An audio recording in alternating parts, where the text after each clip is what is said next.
The tale commences with a disinterested fiend lounging atop his grand seat of authority. His designation?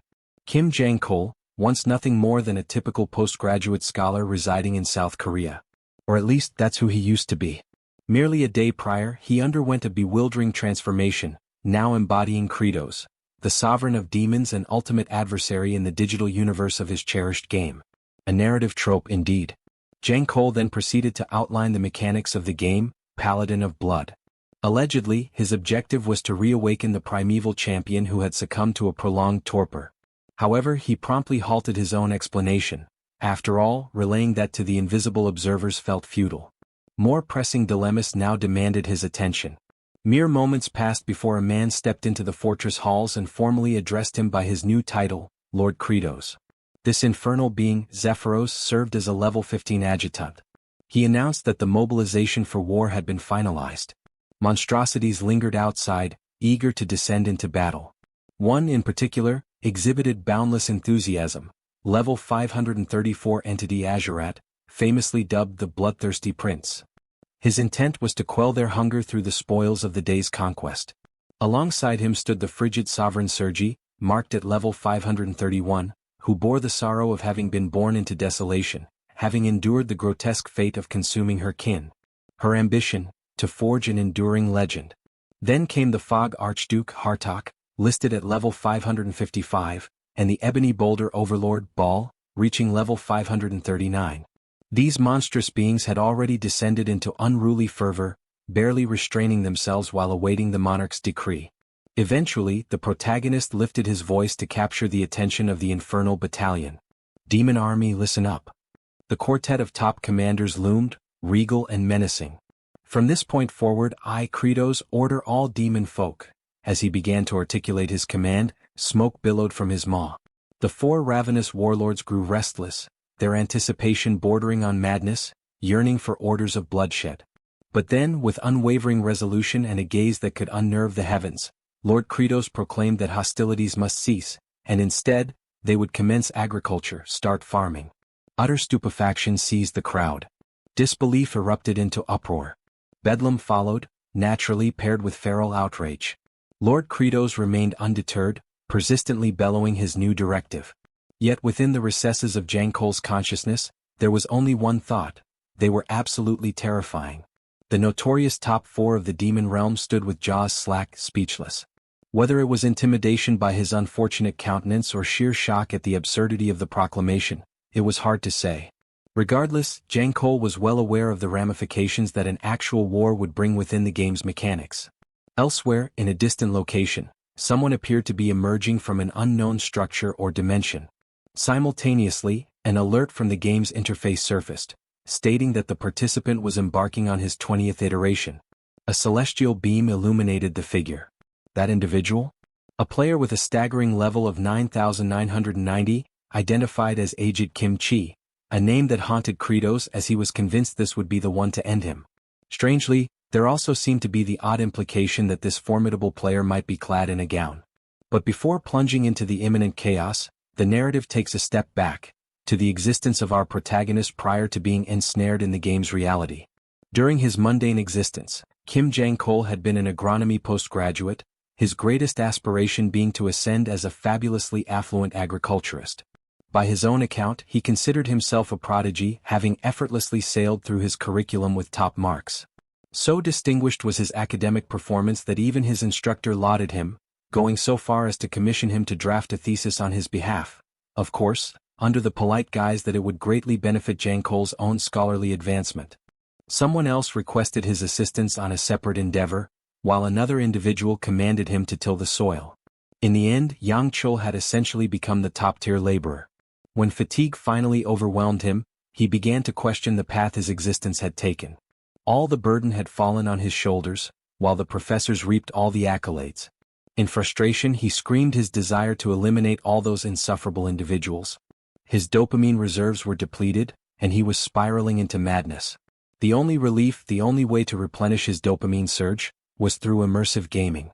A specific title captured his obsession, one notoriously punishing and excruciatingly slow to progress within. No participant had ever completed the game's 19th cycle. Desperate for a sense of fulfillment, He began playing obsessively, foregoing rest entirely. He played through the first round, then the second, and continued relentlessly until he reached the 10th loop.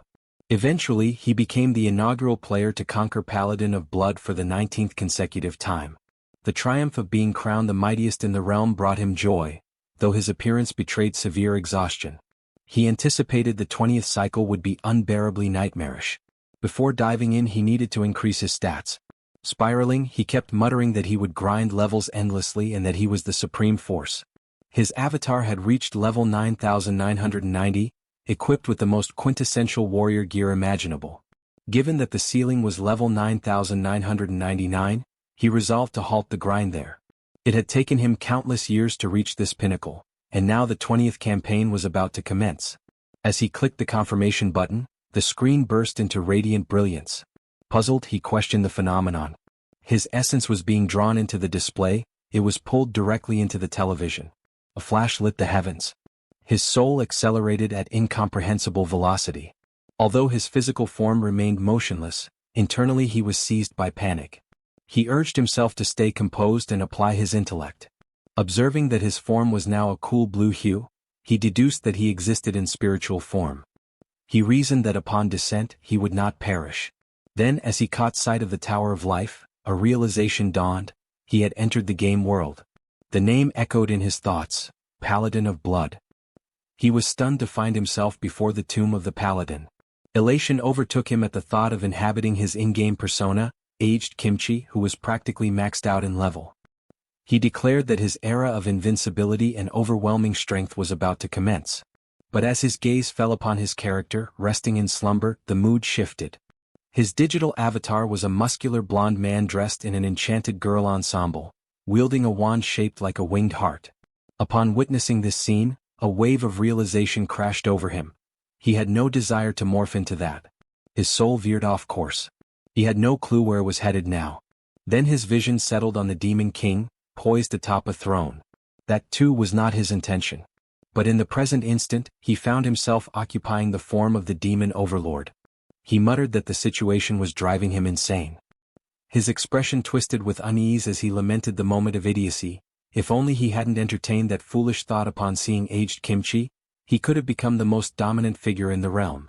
Now all he felt was regret and foolishness. His attendant advanced down the corridor. Zephyros perceived whispers echoing from within, rumors that Kratos had undeniably diminished in strength. His gaze turned toward the entrance, trying to pinpoint the origin of the murmurs. The voices grew clearer, it was the general speaking. Azurat proposed an alliance to sever Kratos' head and subsequently divide the dominion of the throne among themselves. He justified this mutiny by recalling how Kratos had seized the crown by decapitating the prior demon sovereign.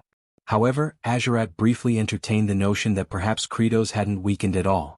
If that were the reality, any two of the four attempting to overthrow him would likely suffer grave wounds or perish entirely. Sergi responded by suggesting that if Azurat volunteered to act as their shield, they might stand a chance. Annoyed, Azurat retorted with a warning: she could fall to his hand before the plan even began. Meanwhile, Baal voiced no preference. His thoughts revolved solely around his appetite. Azurat challenged the group further, questioning what they would do if definitive proof emerged that the Demon Lord's power had waned. 3 of them responded without hesitation: if it were true, they would eliminate him. Baal once again remained indifferent. Hunger was his only concern. Outside the chamber, Zephyros remained stationed by the doorway. He relayed troubling information to Kratos. Morale within their forces had plummeted entirely. He elaborated that incidents of infighting and cannibalistic behavior among the ranks had escalated. Others had deserted the demon territory altogether without any declaration. Furthermore, he informed Kratos that the 4 supreme demon generals were livid. Word had spread that he had lost his strength, and a coordinated coup was forming to claim his head. This revelation caused Kratos to shiver. He understood the stakes. Should the 4 generals converge upon him, survival was implausible. In short, displaying any semblance of fragility meant certain death. His mind drifted to aged Kimchi. Since he hadn't merged with that form, he pondered whether the character remained inert, an abandoned corpse. The thought crossed his mind that perhaps an invasion into the human domain would have been the superior choice. Zephyros then unveiled a recording dispatched by General Ogmia. The footage featured the tomb of the Paladin. Within the video, aged Kimchi was depicted slaying demons without mercy. One demon in particular appeared terrified, pleading desperately for assistance. Agonizing shrieks filled the air as his eyes were savagely torn from their sockets. Aged Kimchi emanated the aura of a remorseless executioner. Upon witnessing this, Kratos acknowledged that launching an assault on humanity was futile. The way Kimchi operated resembled a deranged killer. Kratos felt resolute. He had no intention of ever encountering him. He would remain entrenched in that location regardless of the cost. Under such conditions he saw only two possible outcomes: appear diminished and be executed by the generals, or enter the human realm and be brutally slain by Kimchi. Either way doom awaited. Despair weighed heavily on him, and he internally lamented his transference to this accursed world. He expressed that even fleeting happiness seemed unattainable. One option remained: stabilize the food crisis and pacify the demon population. Zephyros then inquired about his next destination. Kratos first mumbled an apology, then responded that he intended to survey agricultural lands. Zephyros recoiled, visibly disturbed by the apology. Kratos questioned his reaction. Zephyros elaborated: Kratos was egocentric, conceited, and utterly devoid of etiquette. To hear him say pardon was nauseating and downright disturbing. He urged him never to repeat such behavior. Internally, Kratos was puzzled by Zephyros' attitude. He wondered if perhaps his subordinate was deliberately trying to provoke him. He couldn't tell if Zephyros was simply committed to playing some elaborate role. Zephyros had made only a single appearance, just before the confrontation with the demon sovereign, without any context or background, and that brief emergence ironically contributed to his popularity. At the time, his words were a plea to the revered paladin, informing him that the monarch of darkness no longer wished to engage in combat. Aged Kimchi attacked him anyway. Following that, Zephyros expressed regret for his inability to safeguard his liege, which led players to perceive him as either deeply devoted to the Demon King or someone who held immense admiration for him. Now, Zephyros informed Kratos that his latest failure was unlike any previously seen. Never before had he encountered a Dark Lord who had forfeited so much faith among their own kind. To Kratos, Zephyros was insufferably irritating. The attendant then pulled out a journal and remarked on his intent to cultivate in demonic territory, likening his memory to that of pigeons, fleeting and poor. Kratos reminded him of his own authority as sovereign, warning him not to press further, yet Zephyros persisted unabated. This left Kratos pondering why his subordinate displayed no signs of intimidation. Zephyros elaborated that past demon kings, including Kratos himself, had attempted agriculture in that same wasteland. The brutal and extreme fluctuations in climate rendered the land barren, unfit for crops. Kratos conceded internally. He knew it was desolate terrain, but remained assured that his current strength could bring salvation to it. In truth, farming was a task he loathed, but survival demanded it. Zephyros watched in bewilderment as Kratos began tilling the soil. The sight became comedic when the Demon King inadvertently ingested the dirt. Zephyros remarked that the Dark Lord had now become a destitute figure who consumes soil. He documented the observation in his notes. When Kratos instructed him to cease writing, Zephyros insisted it was merely his duty, asserting that chronicling the ruler's activities was essential.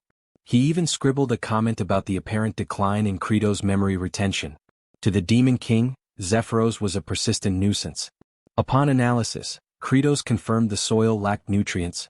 No traces of nitrogen were present.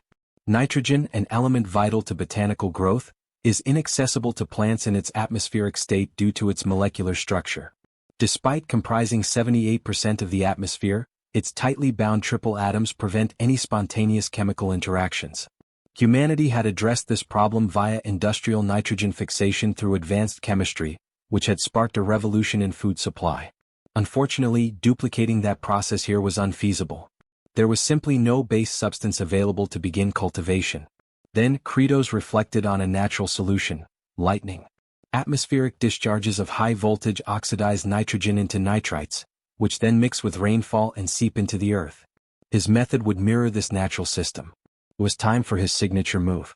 Kratos dragged a claw across his hand, drawing blood, initiating his infamous ability, Bloody Strike.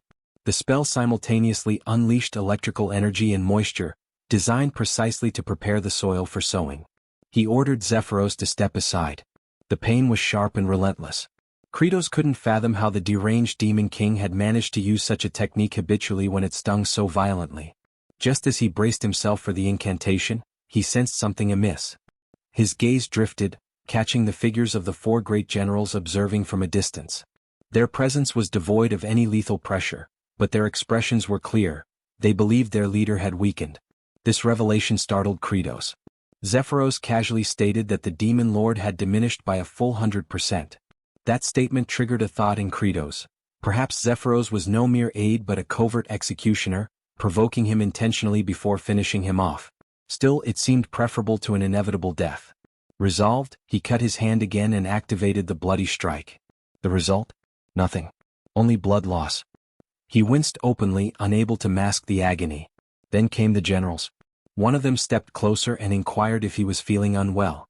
Not a single one of them even bothered projecting any aura of menace. The only thing Kratos could mutter was a curse beneath his breath.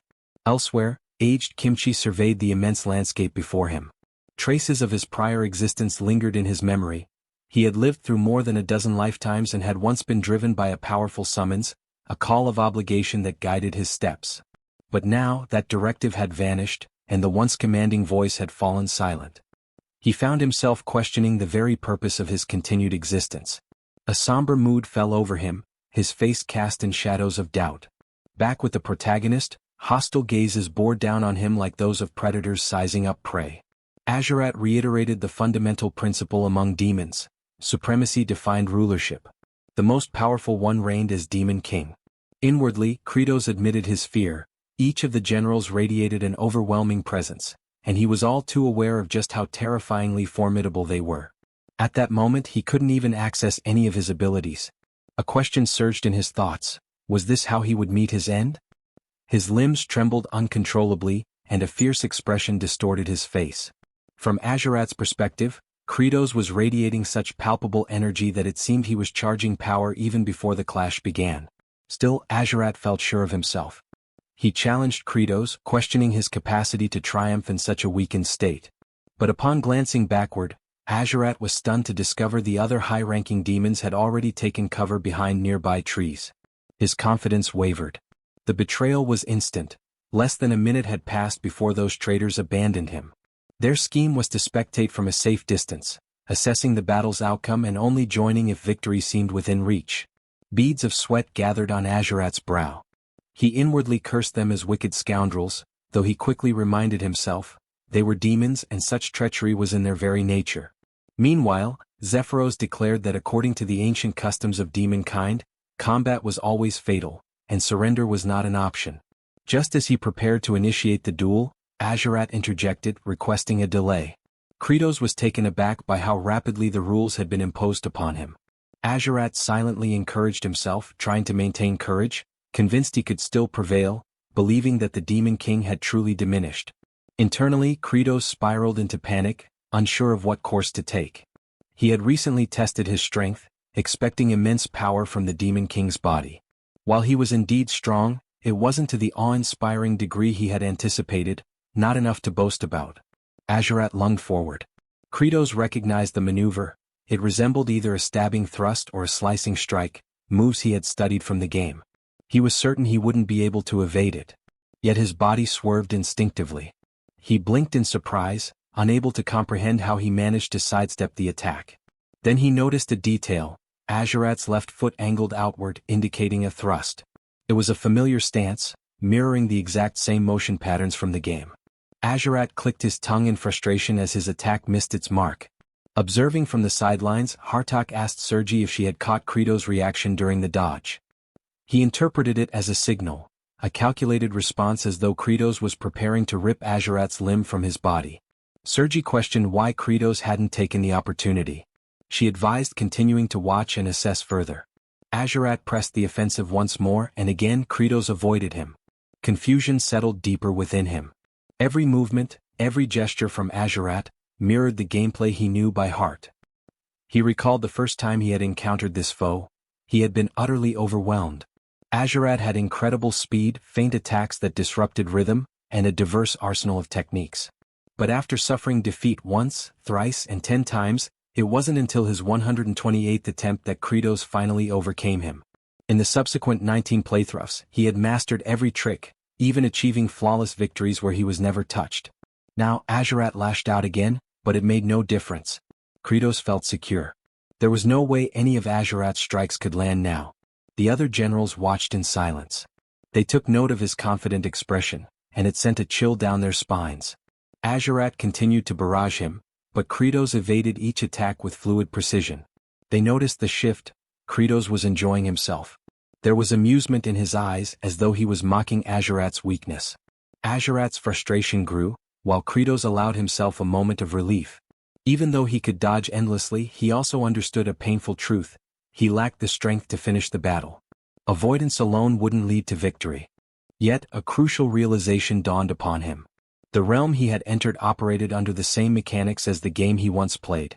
The system acknowledged his comprehension by notifying him that he had grasped a fundamental principle of this world's logic. As he glanced at the interface, he likened it to the narrative pop-ups commonly seen in digital comics.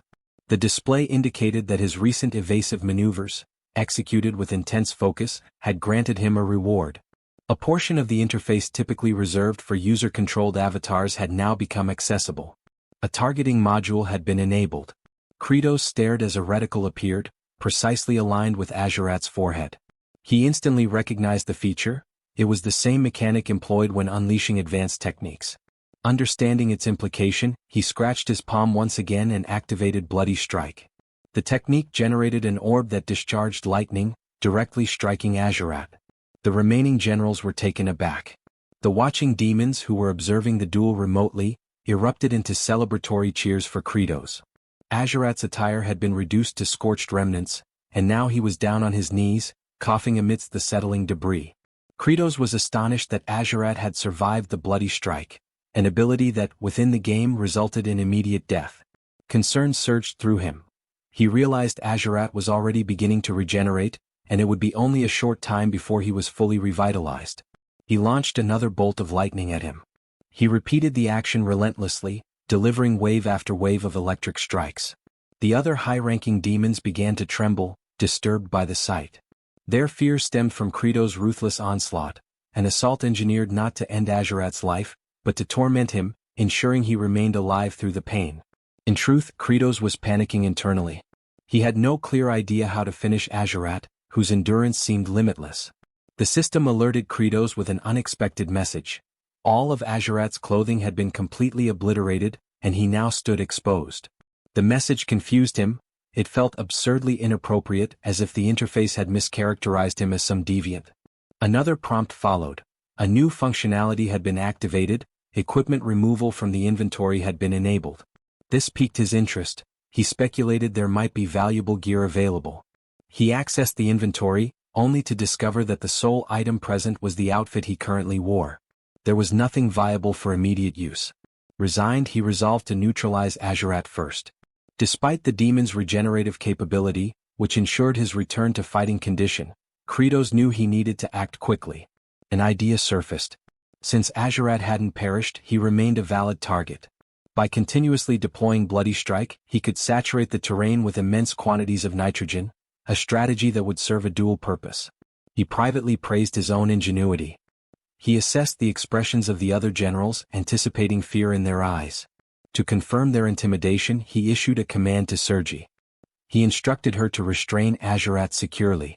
Sergi interpreted the directive differently, believing it to be a calculated act to disgrace both herself and Azurat by binding a naked figure in such a degrading fashion. Nonetheless, Azurat was affixed to a cross. That was the initial step, constructing a conduit for the upcoming lightning barrage.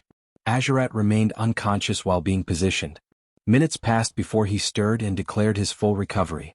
He mocked Kratos, stating that his inability to kill with Bloody Strike proved his decline in strength. He vowed to decapitate him.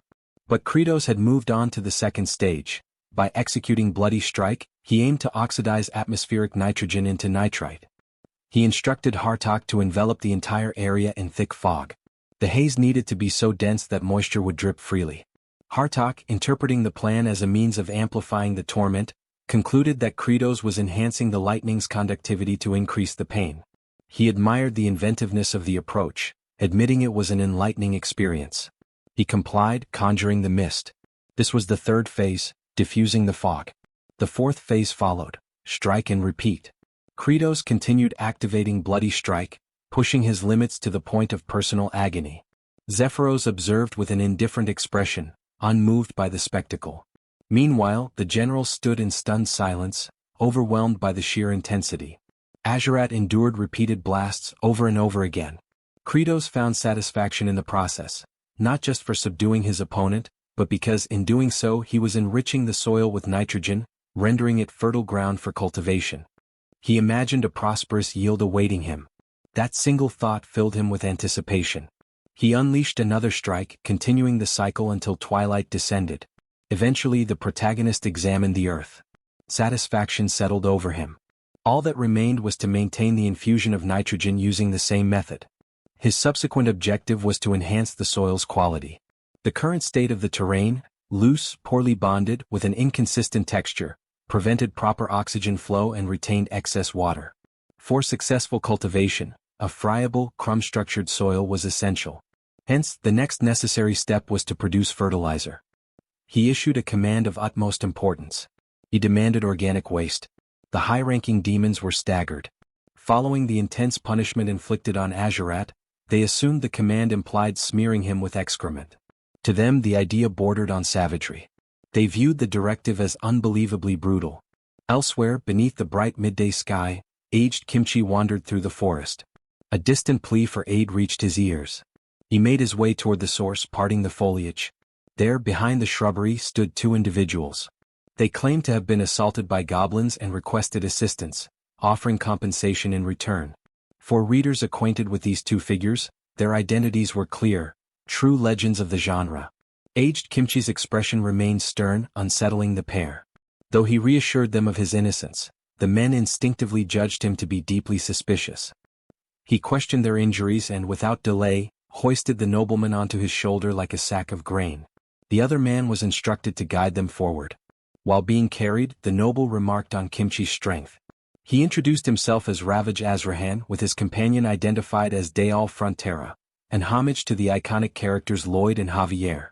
When Ravage inquired about Kimchi's identity, the reply was that it remained a mystery yet to be solved. For those unfamiliar with the Greatest Estate developer, the scene hinted at future coverage of the series. Back at the demon stronghold, the trio of commanders appeared exasperated.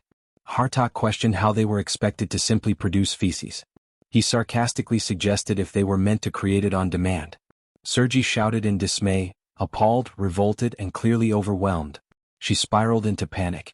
Baal admitted he hadn't eaten in a considerable time and thus couldn't contribute. He speculated that Sergi was equally incapable.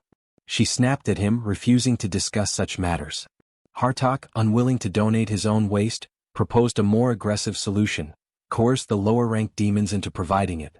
Soon after, in a demonic village, a desperate creature pleaded with them not to proceed. The unfortunate soul protested that he couldn't relieve himself while being observed. He begged them to step outside. Another soldier retorted that similar requests had been made before, yet no progress had been achieved. Hartok grew impatient, demanding results. He confirmed with the demon that, despite all effort, there would be no outcome. The creature confessed he hadn't eaten in days. Frustrated, Hartok seized the demon, summoning his power. He thanked the poor thing for the accidental inspiration. He attacked him, eliciting a painful cry. The assault was cut short when Baal intervened, gripping Hartok's wrist. Hartok asked what the interruption was for. Baal clarified that piercing the abdomen would be fatal, eliminating any chance of obtaining the needed material. He explained that the demons must remain alive to yield the waste required. Hartok released the demon and, surprisingly, praised Baal's insight, especially coming from someone like him. Yet, he followed with a threat, suggesting they feed the villagers Baal's flesh to stimulate production. Baal prepared to retaliate. The captive demon trembled as tensions escalated. Hartok and Baal were moments away from clashing when a powerful voice roared across the area, demanding an explanation. It was Kratos. A single application of Bloody Strike sent both to the ground. Infuriated, he reminded them that humans weren't the only beings capable of defecation. His irritation was palpable. He proceeded to inform them that excrement lacking nutritional substance held no utility. What they required was waste matter rich enough to serve as effective compost. Zephyros, perplexed, inquired about the meaning of compost. Kratos clarified that it referred to a component that delivers nourishment to the soil. Typically, such compost is formulated using wood ashes, unwanted vegetation, dirt, broken eggshells, and poultry droppings. For the ashes and weeds, they could repurpose the abandoned homes they had encountered earlier. The complication arose with sourcing eggshells and bird waste. Suddenly, a memory surfaced. He instructed Zephyros to fetch the territorial map. Once unrolled upon the surface of a table, it confirmed his suspicions. It was the identical layout he had encountered within the confines of the game. This meant that if he reached a specific location, he should be able to locate what he sought. He was referring to the nesting grounds of the infernal seabirds. In the game environment, flocks of them populated the area extensively. It implied that these creatures absorbed abundant nutrients from the lands of humans, and subsequently deposited both their excrement and eggs in that territory. Kratos considered it an ideal collection point. Zephyros hesitantly asked if the demon sovereign truly intended to gather waste from the seagulls. Kratos acknowledged the accuracy of the observation. Zephyros then disclosed the name of the area, the Cliff of No Return. There were no platforms or resting points, and anyone unfortunate enough to fall would be consumed by violent tides. Kratos confirmed that he was already aware of those hazards. The reason such a place was beyond player reach in the game was because it lacked systematic access. But in this reality he was confident in his ability to scale it. Upon arrival, the scene was unforgiving. Surging waves and towering stone columns dominated the surroundings. The commanders were bewildered by their liege's intentions. Many had attempted to hunt those seabirds in the past. Each endeavor had ended with the hunters succumbing to the sea's wrath. Kratos explained his strategy.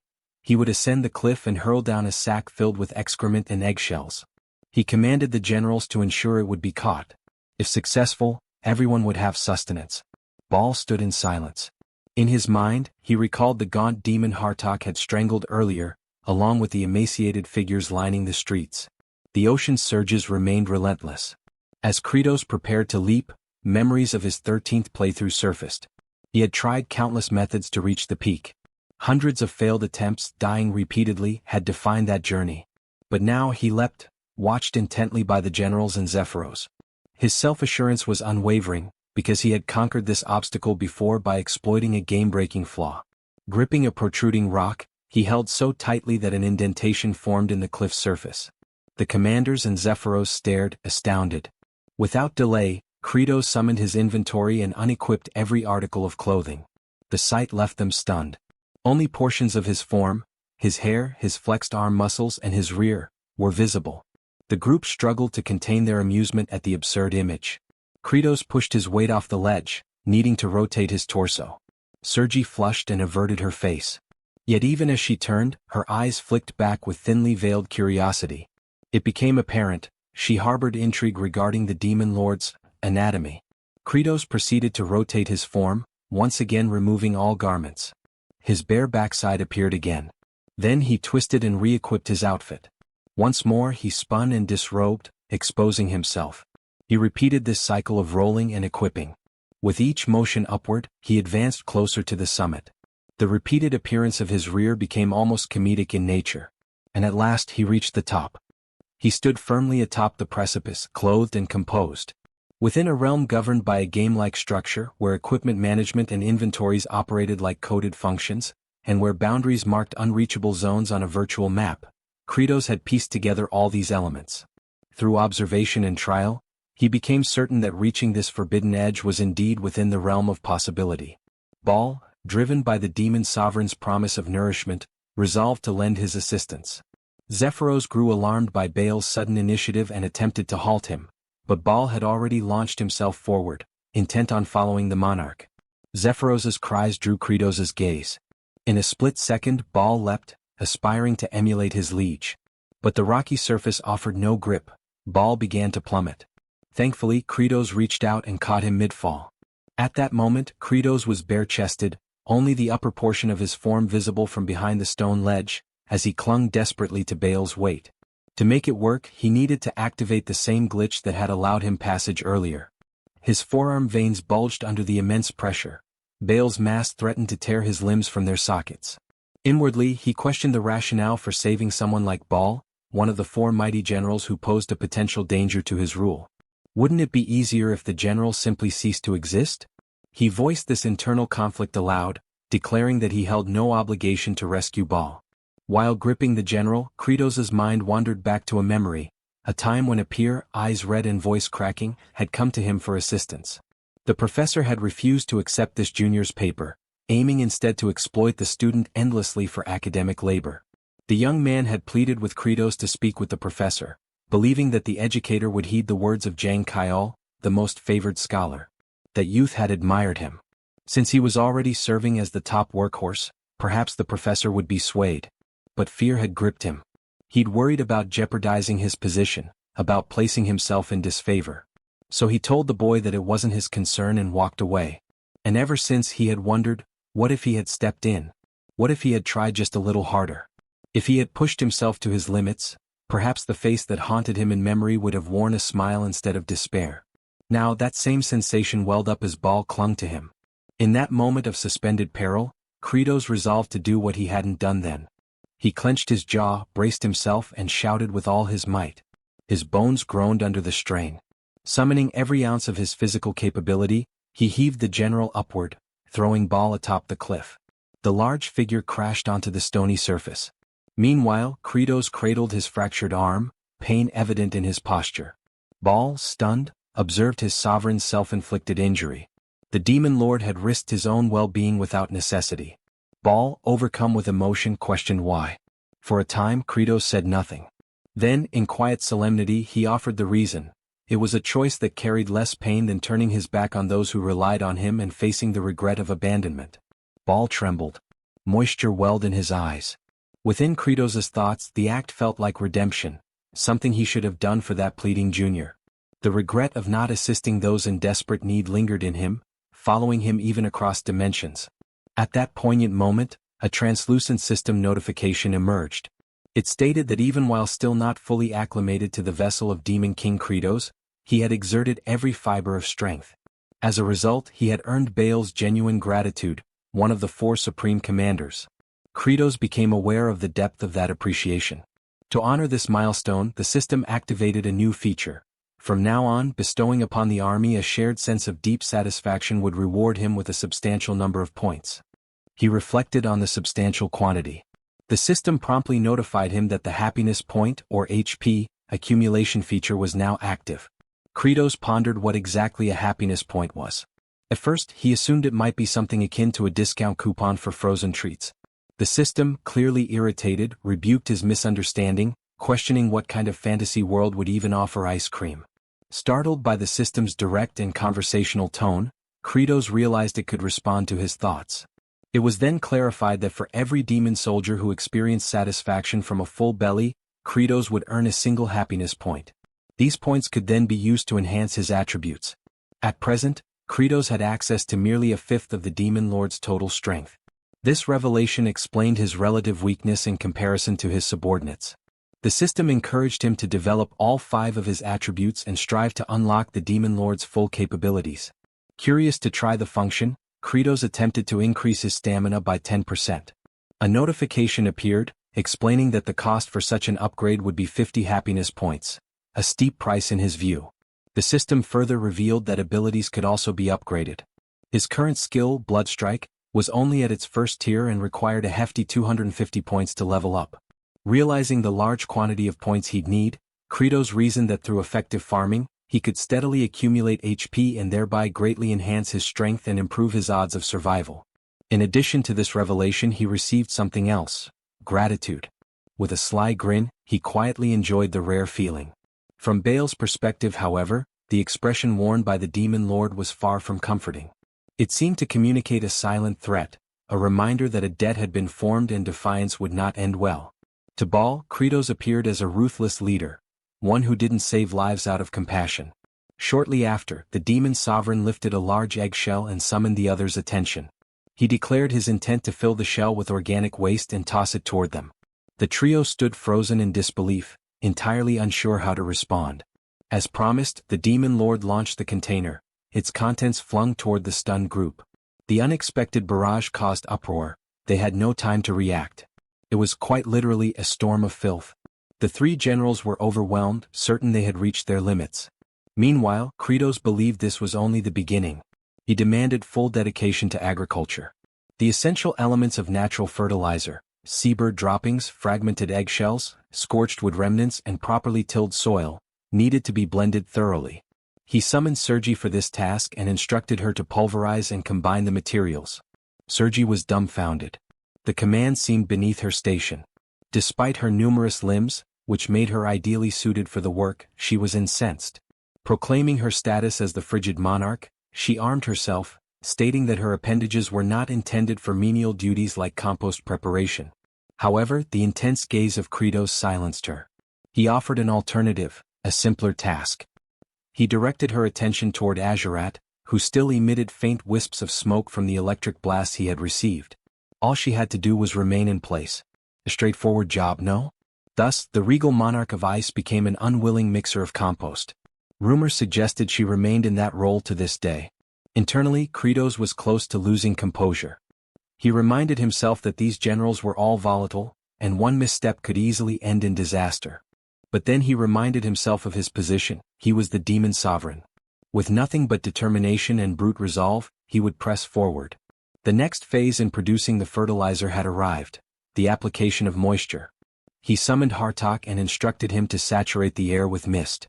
However, Hartok raised objections to this directive, arguing that the resulting humidity would intensify the already unbearable stench. He had no desire to carry out such a revolting command. Then Kratos revealed his trump card once more. His eyes landed squarely on Azurat. No one was eager to serve as a living conduit for electricity, so Azurat swiftly soared through the surroundings, dispersing dampness across the atmosphere. Kratos then consulted Baal to confirm whether the level of moisture sufficed. Baal acknowledged that the consistency had softened with the addition of water, just as their ruler had anticipated. At last, the third stage called for the compost to be relocated to a shaded, arid location and layered with a covering fashioned from seagull plumage. Yet a challenge loomed. The demon lord knew that even producing a small quantity of this material would demand considerable time. To generate enough fertilizer for the expanse of terrain before him, he recognized that a full-scale mobilization of demonic manpower would be unavoidable. His expression hardened. Something troubled him, but it was an obligation he couldn't ignore. Kratos resolved to proceed under the authority granted by his crown. Later that evening, elsewhere within the dominion of demons, a modest wooden shelter came into view. Inside, two infernal beings resided. One reclined upon a makeshift bed. The figure lying down was a young female demon named Flute. She called out to her father, who inquired softly what had happened. Tears welled in her eyes as she offered a heart-wrenching suggestion, that her father should simply consume her. Outraged, the father rebuked the idea vehemently. He reminded her never to utter such despair again. But the girl, still mourning the absence of her mother, insisted, and her words struck deeper than any wound. Then a flashback unfolded. A monstrous demonic beast had once attempted to devour the child.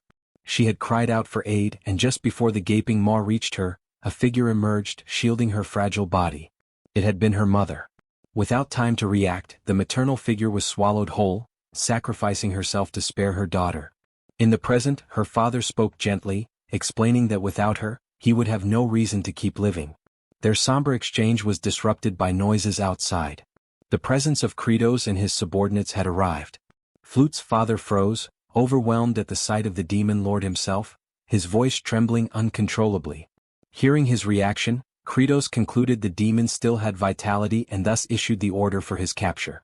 The father pleaded, explaining that there was no one else to care for his child, and if left alone she might fall prey to more powerful demons. Flute sobbed, begging them to release her father, but the demon lord remained unmoved. He then turned to Zephyros inquiring about the current count. Zephyros confirmed they had secured 20 demons and required 30 more to meet their goal. As Kratos turned to leave the residence, his eyes once again rested on the girl. She continued to cry, believing she was about to lose another parent. Inside the game she had been featured as a berserk adversary, a demon child driven mad. He had frantically tapped his controller, initiating a rapid slash to eliminate her. The look in her eyes now was identical to the one from that moment, and it momentarily stirred something inside him. But he was the Demon King and emotion had no place in policy. Maintaining his stoic demeanor, he issued one final decree before departing. He commanded the cessation of all cannibalistic behavior among the demon kin. He also directed Zephyros to assemble the remaining infernal beings and order every one of them to begin working on fertilizer production immediately. At last, the protagonist fully accepted the mantle of leadership, and with it the accompanying burdens and trade-offs.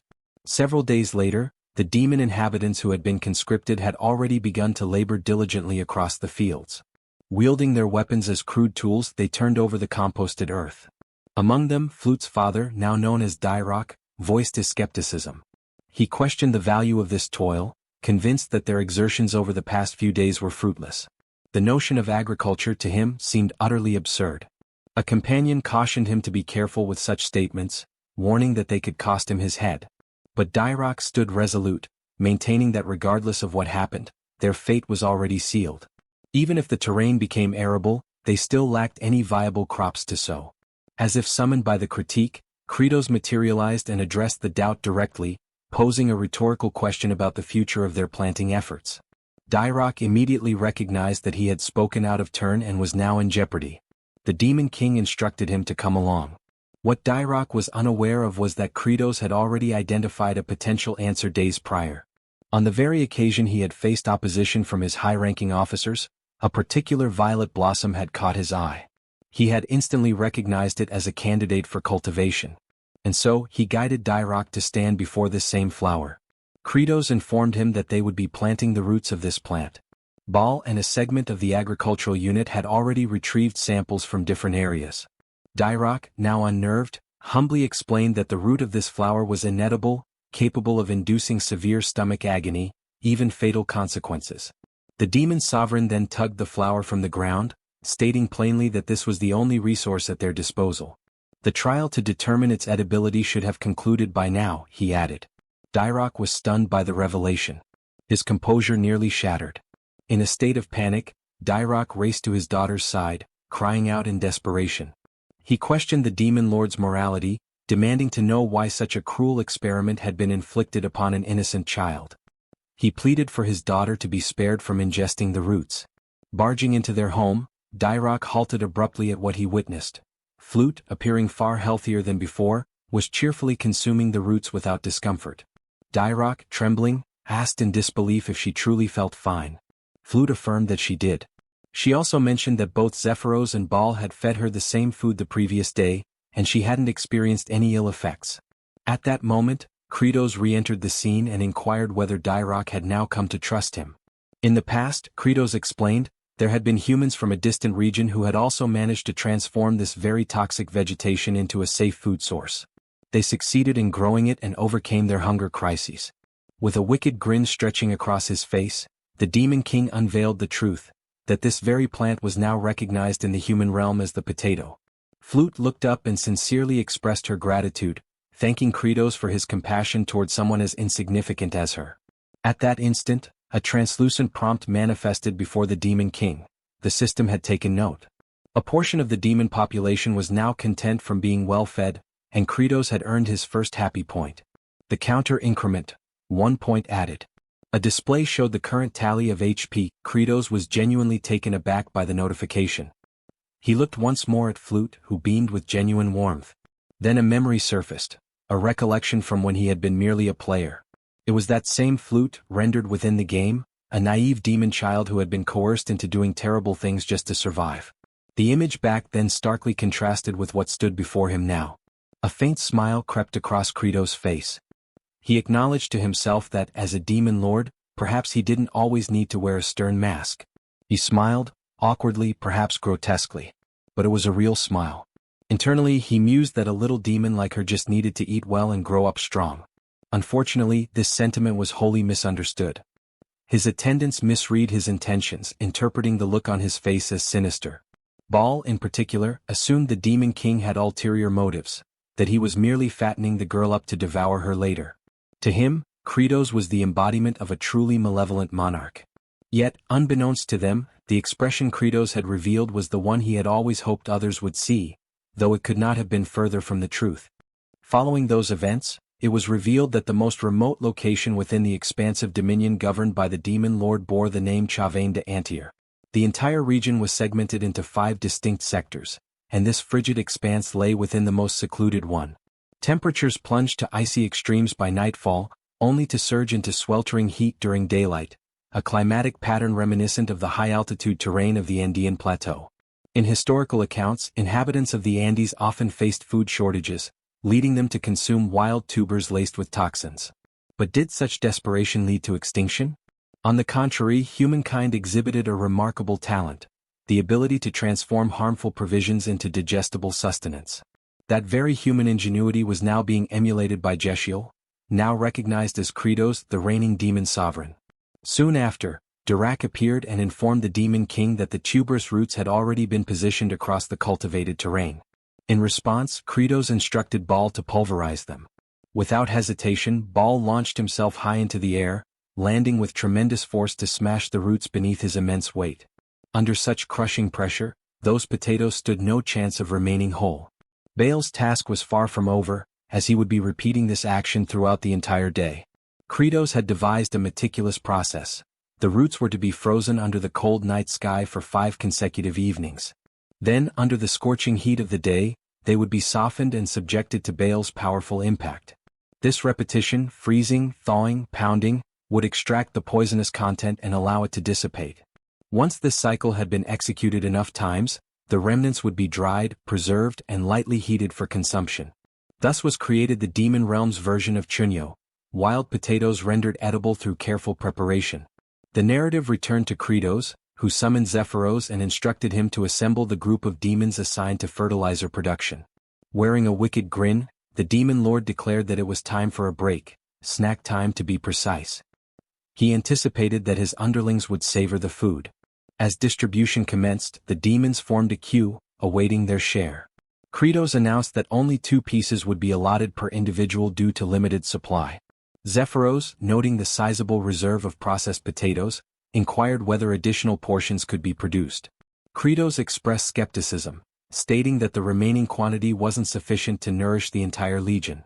Instead of consuming all of them, he planned to replant the tubers, allowing them to multiply exponentially. Moments later, as the wild potato portions were distributed, hesitation filled the air. The farming squad looked uneasily at the unfamiliar food, memories of lost kin weighing heavily. Dirac stepped in, reassuring them that the Demon King had neutralized the toxic effects and that the roots were now safe for consumption. However, a particularly eccentric demon with a bizarre haircut mocked Dirac, calling him naive. He gestured toward Kratos, describing him as a sinister figure who wouldn't distribute food without an ulterior motive, likely intending to poison them. Yet Dirac remained undeterred. He boldly took a bite of the food. All eyes followed his chewing, their tension growing until he casually swallowed it. With tears brimming in his eyes, he shouted praise for the Demon King. The rest of the laborers, observing Dirac's survival, promptly devoured their portions as well. And soon a second line formed, they eagerly sought more. Dirac, basking in his moment of vindication, was filled with pride. It was true, the Demon Lord had genuinely provided them with edible nourishment. The odd-haired demon, now swayed, began to lead a chant. Raising his left arm, he bellowed with enthusiasm, "Yes, Kratos." The Demon King, however, was unimpressed by the awkward slogan and silently resolved to replace that ridiculous cheer at a later date. Off to the side, Zephyros studied Kratos' expression. He noted that the Demon Lord's countenance reflected unwavering belief that even in this barren wasteland, he would produce viable food. In that gaze, Zephyros sensed the possibility that Kratos might indeed be the one to finally end the cycle of starvation and despair that plagued their kind.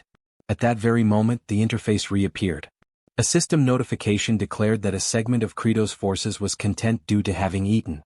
This time, the tally rose by 50 happy points, a reward for successfully feeding 50 members of the agricultural squad.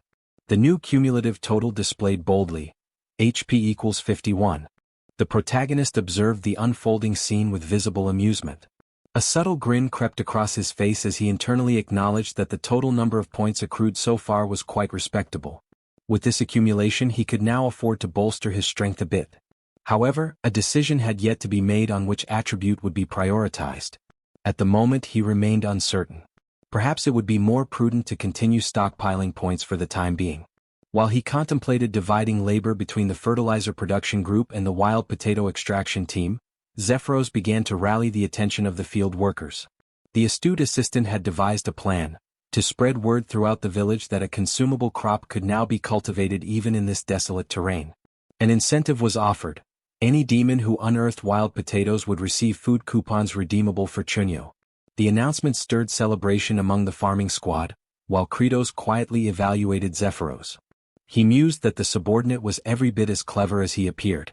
Despite his irritating personality, he was undeniably one of the most resourceful allies in the group. Thanks to this campaign, the village demons diligently scoured the earth, unearthing every last wild potato. Meanwhile, fertilizer grinder Sergi and artificial precipitation specialist Hartok remained hard at work, each fulfilling their respective assignments. Lastly, Aserat, still securely restrained, awaited his next relocation. Kratos had merely been shifting the location where his living lightning conductor would be positioned. Upon determining the most suitable area, preparations were finalized. The demon lord then proceeded to discharge a series of electric bolts upon the familiar target, harnessing Aserat's endurance for the benefit of nitrogen enrichment. He truly toiled to ensure proper soil infusion. With fertilizer production reaching adequate levels, it was time to commence the subsequent phase, distributing the compost uniformly across the terrain. However, the sheer size of the land posed a significant challenge. The territory was far too extensive for a malnourished workforce sustained by only a few morsels of chunyo. Suddenly, Aserat summoned the strength to plead with the demon lord, asking for death to be swift. Yet the request was ignored. Instead, another jolt was sent his way. In Kratos' mind, eliminating an individual capable of remaining operational even while famished, all thanks to his regeneration trait, was foolish. He considered it a free source of nitrogen after all. Still, the dilemma of territorial expansion lingered. The Demon King pondered whether reinforcements were the only viable solution. He had previously instructed Zephyros to send requests for aid to the Star Masters. In the message, Zephyros had penned a firm directive: all offensive actions must cease, and manpower should be redirected toward agricultural development. Although this appeal had been dispatched to every sector within the Star region, no replies had been received. Kratos found this worrisome. He even speculated whether the courier had perished from hunger before reaching any recipients. A serious problem loomed if farmland expansion could not proceed swiftly. Elsewhere, in the realm of the demons, the first star zone, named the Cliff of the Dead, harbored its own developments.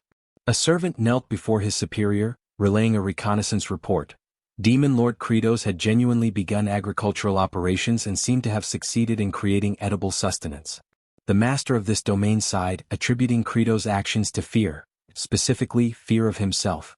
This sinister figure, one whose power amplified with each demon's demise, interpreted Kratos' agricultural efforts as a tactic to halt both warfare and famine, thereby slowing his own growth. This elderly, Zeus-like entity was Saruthal, overseer of the First Star region and commonly referred to as the Father of the Dead. It was disclosed that his subordinate had already intercepted and eliminated the messengers dispatched to the other star sectors. In essence, the appeals for aid had been silenced, reaching no one beyond Saruthal's domain. The ruthless overlord was resolute: demons must perish from starvation. Only then would their corpses serve as nourishment for him and his forces. Saruthal declared his intent to exterminate Kratos and claim the demon throne for himself. He issued a critical mission to his adjutant, Fikimir. The order was simple yet grave: annihilate every vestige of Kratos' agricultural progress. With an ominous tone, Saruthal formally proclaimed war. Fikimir, ignited by the opportunity for conflict, bristled with excitement. Back at the location of the designated living lightning conductor, Aserat shuddered as a biting gust swept through the area. Fikimir eventually disclosed his presence. He remarked that Kratos was exceptionally cruel for reducing Aserat to a breathing husk, merely to serve as a deterrent to others. He then reassured Aserat not to fret, explaining that his superior, Saruthal, appreciated his fierceness and would gladly welcome him once Kratos was eliminated. Fikimir summoned his elite unit, phantasmal entities known as wraiths. With manic enthusiasm, he bellowed a command to obliterate the barren land beyond repair. The spectral soldiers lost no time and gleefully embarked on their destructive rampage. One of them stumbled upon the compost scattered across the ground, and in his typical cluelessness, Fikimir instructed them to fling the waste across the terrain, cackling in delight. He reasoned that the enemy might attempt to reclaim and reuse the manure, so it should be evenly distributed to prevent retrieval. With blind zeal, the wraiths dutifully worked the material into the earth, dispersing it so thoroughly that no visible traces remained. Fikimir's unhinged laughter echoed, while Aserat watched the ridiculous display with an expression of disbelief and silence. He could only exhale in resignation. He recalled Credo's exact instructions about finely grinding the manure and mixing it deep into the land. Ironically, this very task was now being accomplished by Fikimir, who remained blissfully unaware of his contribution. In Aserat's mind, a lingering question arose: what exactly are these fools trying to accomplish? The following morning, just before sunrise, one wraith commented on the endless nature of their assignment. Nevertheless, his peers remained tirelessly committed to their labor. When he voiced his complaint, he was promptly scolded for slacking. They operated under the belief that if even a single corner remained untouched, the Demon King Kratos would transform it into farmland. The indolent wraith then questioned why Wraith number 2718, notorious for his laziness, was especially diligent on that day.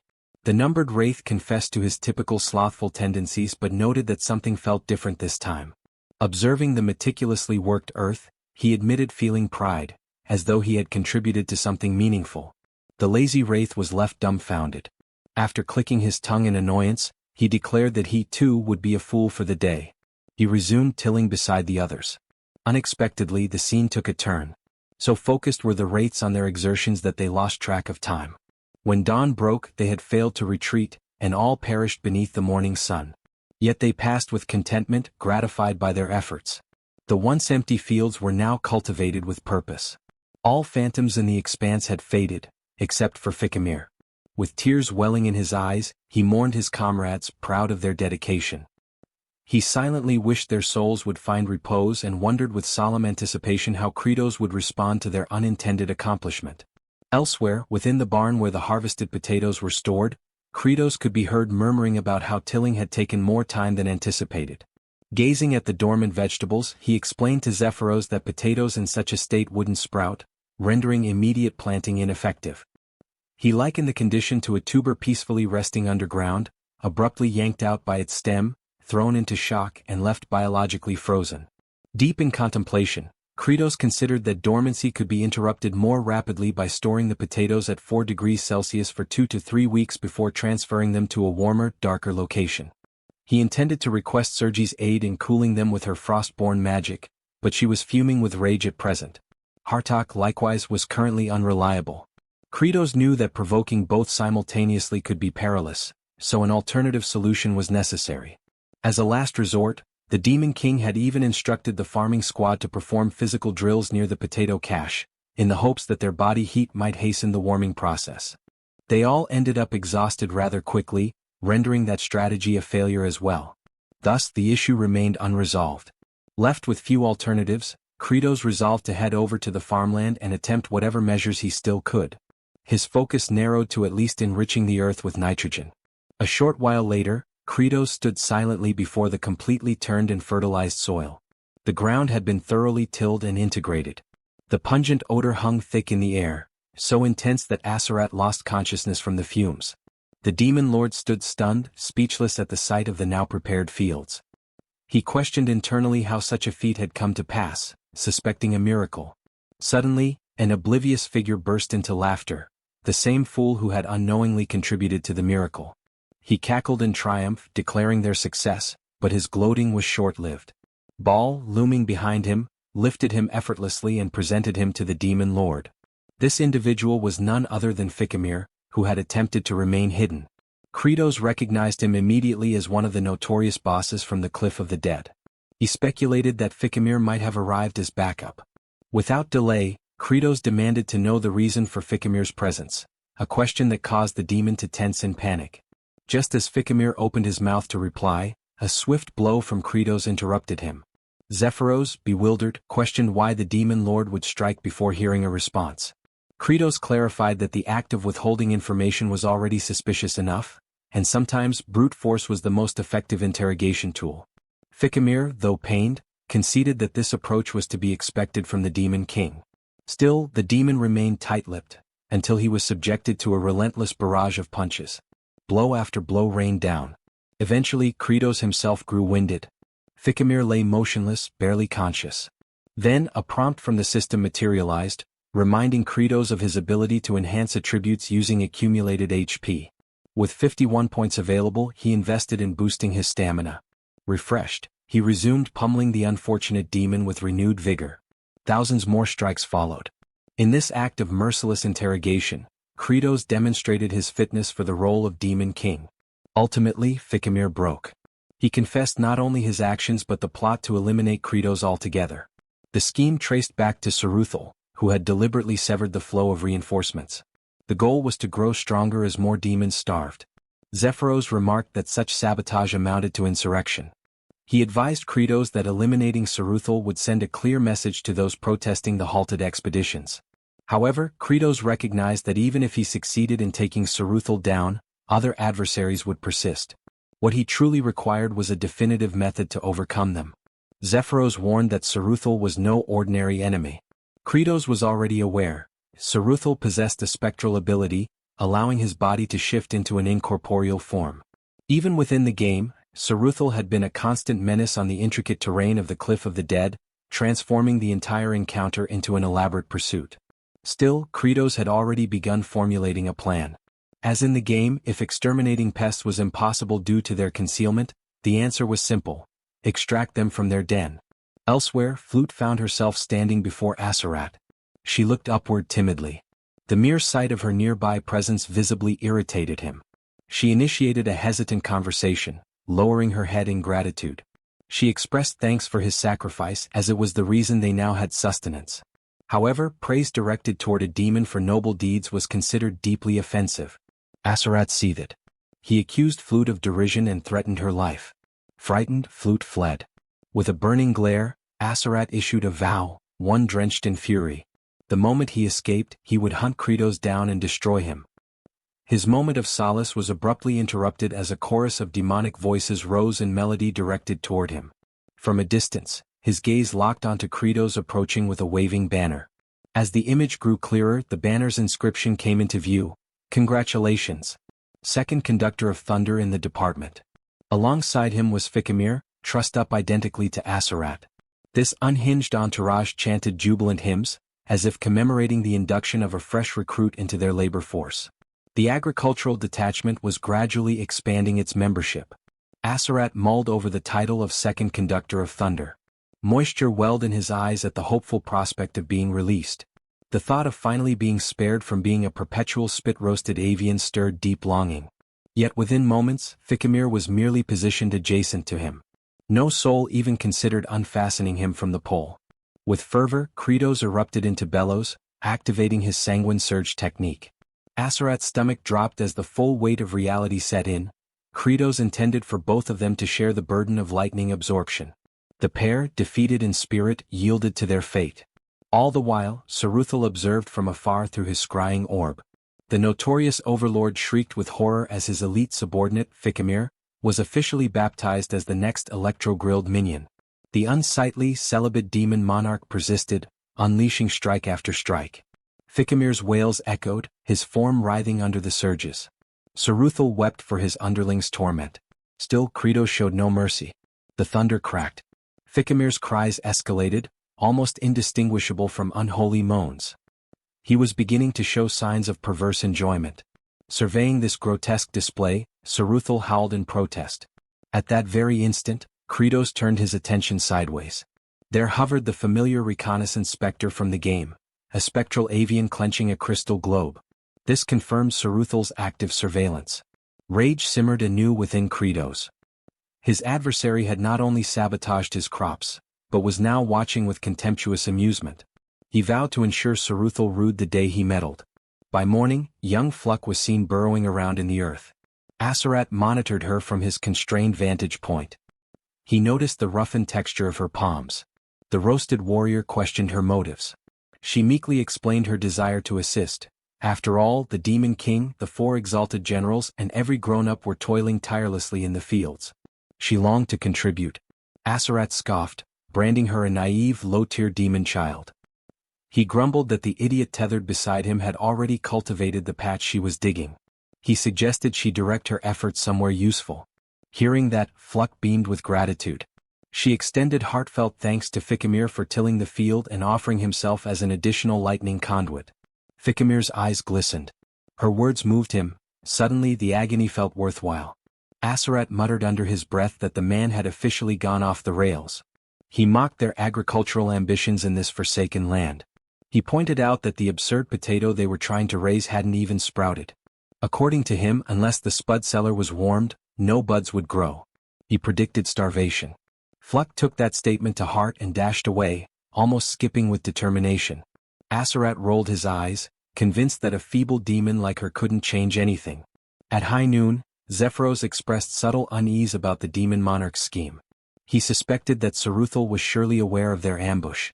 He doubted the commander would risk showing up to rescue Fikimir. Kratos, however, expected no such thing. He anticipated Saruthal would dispatch underlings first. The goal was to decimate every single one of them, to force Saruthal's hand. He commanded his forces to ensure no survivors remained. The cultivator battalion now stood sentinel around the second lightning pillar. As the reconnaissance wraith soared above, Saruthal sneered at Kratos' strategy. He believed this idle vigil would prove fruitless.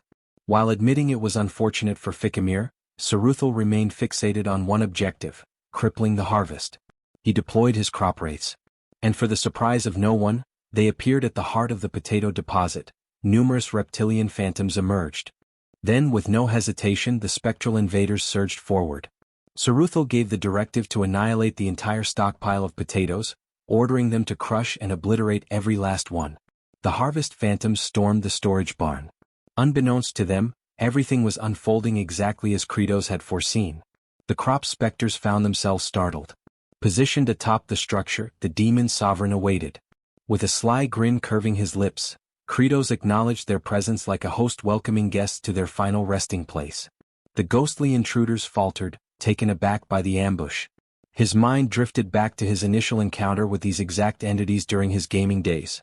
Moments steeped in hopelessness. These were Saruthal's second-tier elite division. The greatest hazard lay in their tendency to swarm en masse. A mere touch from their incorporeal forms could trigger rapid aging in the afflicted. Worse still, they could replicate the skill sets currently equipped by their opponents. Truly an affliction. But Kratos, now seasoned in the mechanics of this world, had already calculated their downfall. With a vicious sneer, he declared his readiness to roast the first of them.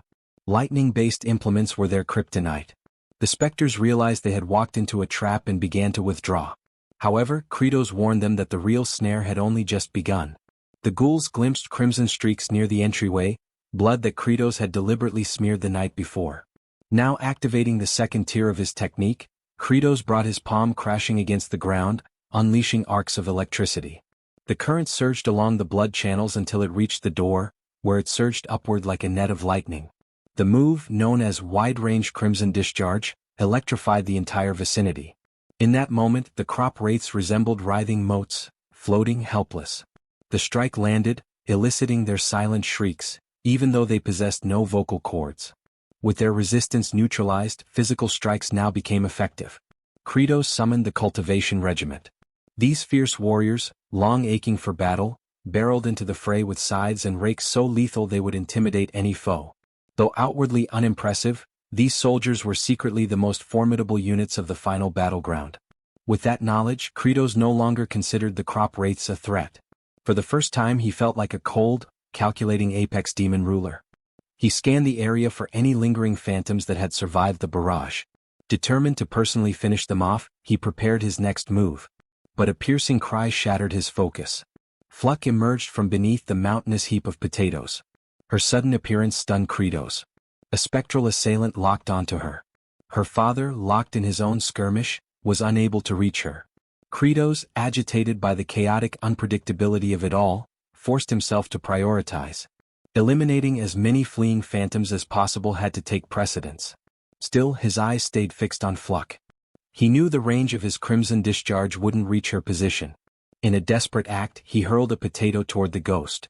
Of course he knew it was futile, but instinct took over. The vegetable bounced off the specter's head, which then caught it mid-air. To his astonishment, the tuber began to pulsate like a capturing sphere. A pink vortex enveloped it, and the creature's essence was absorbed into it. Then, poof, a faint sound echoed. The soul emerged from the potato and ricocheted toward the stockpile. Distracted, the remaining crop wraiths retreated unnoticed. Kratos blinked in disbelief at what had just occurred. The potato had sprouted. Suddenly, understanding dawned. These apparitions accelerated aging. They had inadvertently jump-started the dormant biological rhythm of the potatoes. Without pause, Kratos clasped Fluck in his arms. His gaze softened slightly as he offered her an expression of approval. Her body trembled. Turning to his militia, he summoned their attention. The time for drawing Saruthal out had ended. From now on they would take the initiative. An offensive approach would serve them better. Elsewhere, someone's eyes fluttered open. Confusion clouded their vision. The location was none other than Lightning Pole number 1. It was Asarat. His mind muddled, he pondered his own identity and purpose. The warm sunlight bathed his face, and he felt a fleeting moment of gratitude. Then his stomach let out a deep growl. He came to understand that, despite his condition, a deep yearning for existence still burned within him. His focus shifted when he heard his name being called. It was Fluck. She expressed her gratitude, explaining that thanks to his tip regarding potato sprouting, everything had turned out well. She had even received a generous supply of chunyo as a result. She went on, mentioning how Kratos had assembled a considerable force of agrarian warriors. Yet, by this point, Azarat was no longer registering her words. His entire attention had zeroed in on the food she carried. The moment he laid eyes on the edible chunyo in Fluck's possession, his mind unraveled. Overwhelmed by hunger, he fixated on the meal. Aware of his craving, Fluck attempted to feed him by tossing a piece his way. Unfortunately, the morsel struck him square in the eye. Letting out a sharp groan, he threatened the child in irritation. Apologizing, she tried again. This time, she launched 3 pieces simultaneously, hoping at least one would land correctly. One chunk successfully entered his mouth, while the other 2 landed on his eyes once more. Despite the pain, tears welled up in his eyes, not from sorrow but from the sheer flavor. As he chewed, the delight overwhelmed him. At that moment, a notification arrived for Kratos. A member of his demon legion had experienced joy. 1 happy point was added. His cumulative total now stood at 302. This puzzled Kratos slightly. With the latest batch of recruits who had eaten chunyo, the total should have been 300 demons and Fluck. He couldn't quite figure out the identity of the extra source of happiness, but ultimately dismissed the thought. More points only meant more power, and he intended to conserve them for the upcoming raid on Saruthal. Rousing his troops, he ordered the cultivation warriors to press forward. With fervent energy, he rallied them in the name of a prosperous yield. Hours passed until they reached the threshold of Sarathal's stronghold. Saruthal, foreseeing the assault, instructed his minions to sever the rope bridge. As the bridge collapsed, the phantoms mocked the approaching demons, ridiculing them with jeers. Their amusement didn't last long. Without hesitation, Kratos lunged across the chasm. Panic swept through the wraiths, until they realized he had miscalculated. He was plummeting. The phantoms erupted with laughter, calling him brainless for attempting such a reckless leap. Then the laughter died. They spotted fragments of his form embedded into the cliff face, once again with his posterior exposed. The ultimate glitch maneuver had been activated. The spirits flushed, blushing in discomfort. Slowly, Kratos began his ascent, turning once, turning again, revealing his backside with each twist. His expression remained grim and menacing. With a few more contortions, the demon lord reached the top. The specters, thoroughly unsettled, groaned in disgust. Kratos then gestured toward Zephyros, signaling the next phase of the operation. Zephyros gave a subtle nod in return. Kratos bolted inside. As per his calculated tactics, the food wraiths were expected to fear the potatoes. But by charging in unarmed and alone, he increased the odds they would fall for the trap. As predicted, Saruthal dispatched his food wraiths, believing the Demon King lacked the cursed tubers. Any contact with him would be their triumph. The spectral attackers surged forward. Kratos initiated a concealed maneuver, his so-called quantum leap. A glitch-based strategy now branded with an impressive name. Once more, his frame merged with the terrain, his posterior protruding as before. Then he vanished. The wraiths, unnerved, muttered about the bizarre nature of his movements, wondering when he gained the ability to phase through solid matter. They sensed him overhead. Lunging, they managed to grab hold of him. Victory seemed imminent, until he disappeared yet again. This marked the 19th occasion on which Kratos had executed this plan. He had memorized every crevice of the terrain. Having visualized the entire battlefield by combining all areas of enemy spawn from the game, he stood dead center, surrounded entirely by the food wraiths. Drawing in a breath, Kratos steadied himself. The phantoms believed he must be fatigued, even as the sovereign of demons. But Kratos declared internally that he no longer stood there as a ruler, he was a seasoned gamer. In the distance, Zephyros shouted the cue. He ordered the next step. From all directions the cultivation squad appeared, launching their weapons. Not balls but potatoes. The tubers struck the agricultural phantoms directly. Simultaneously, Kratos instructed them to commence cultivation efforts. A few more seconds passed, just enough to fully appreciate the grandeur of the moment. Initially, Zephyros harbored some uncertainty regarding the strategy, yet soon came to grasp that the demon sovereign had once again devised a flawless approach. Earlier, Kratos had informed him that while he lured the crop wraiths into a single confined location, Zephyros was to direct the cultivation sentries along a mapped-out route. Zephyros reviewed the diagram of a forsaken ancient watercourse, nothing but a cul-de-sac or so it appeared. Kratos insisted otherwise. He declared that something was indeed hidden there, a covert passage, one he had personally uncovered. Following his escape from the nightmarish cliff of the deceased, just before entering the ultimate zone, he had explored thoroughly and noticed something unusual. Despite the area appearing empty, the craftsmanship of the environment seemed deliberate. Then he observed an odd section on the stone wall. After slashing it with a blade, the wall shifted open. That's how the areas had been linked. The hidden corridor bridged the battlefield where the initial confrontation with Saruthal had occurred and the cavern deep beyond. At first, he hadn't been able to access it until he cleared the surroundings. Only then could he claim the elixir of metamorphosis. If such an artifact existed in the real realm, he was advised to retrieve it. The elixir was a distillation of numerous fallen fleshly souls. It could only be ingested once, with its exact effects unknown.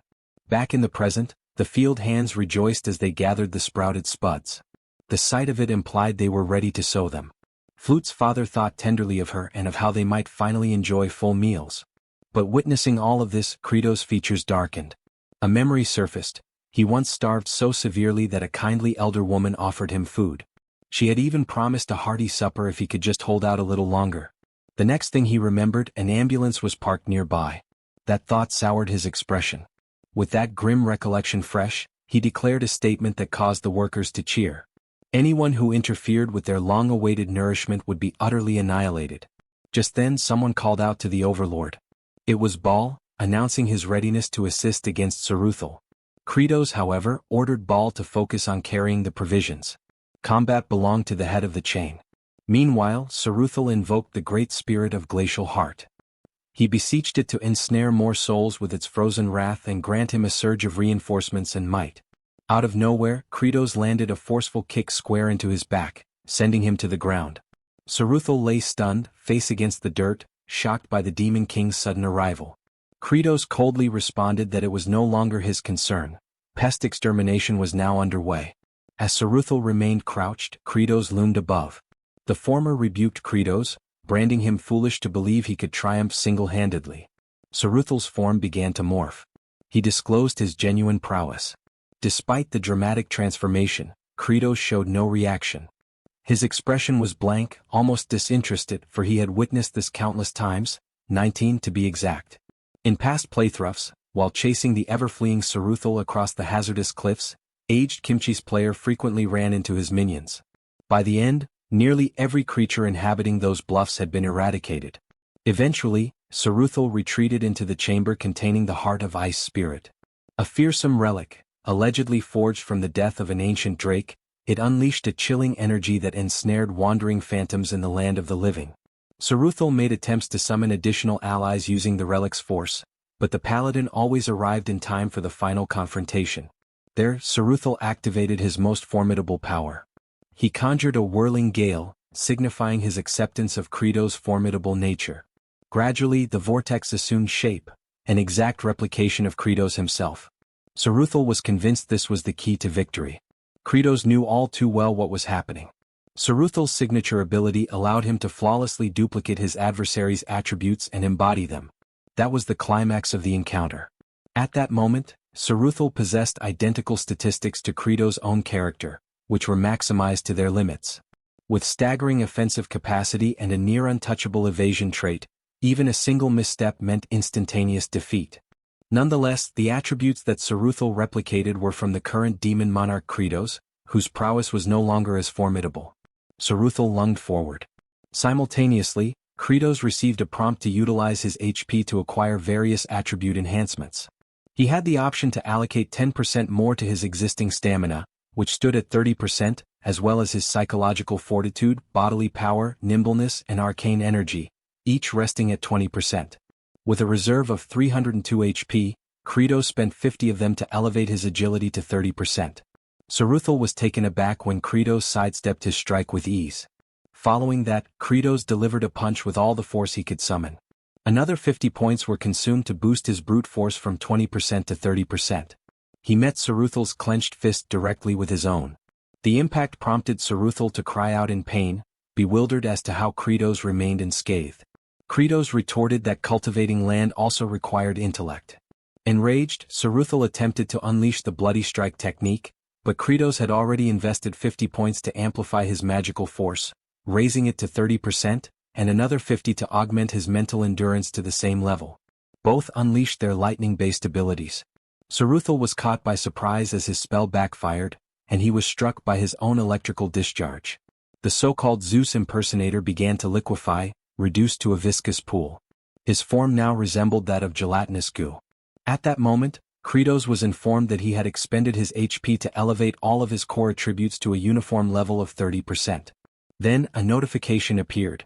His development quest was now fulfilled. As a consequence, a fresh ability had become accessible. Summon Farmer's Throne, which required 100 HP to unlock. This throne, a clear homage to Game of Thrones, was armed with an array of sturdy agricultural instruments. Kratos found the timing fortuitous, as he was in need of superior equipment. Even as a puddle, Saruthal still had the ability to speak. He addressed Kratos, questioning whether he believed the battle had concluded. Kratos responded in the negative. He was well aware that all second-phase encounters had a follow-up transformation. Saruthal's mask shifted again, now transforming into an archaic, malevolent dragon. He claimed that this was his true origin. Kratos was stunned. Witnessing it firsthand, the creature's offensive capability and reservoir of vitality were staggering. But it was expected. Saruthal served as the boss directly preceding the game's ultimate antagonist. Kratos, however, felt no dread. That was precisely when Baal and the agricultural enforcers arrived. He informed Saruthal that he had already emerged from the final stage himself. Then he issued a challenge.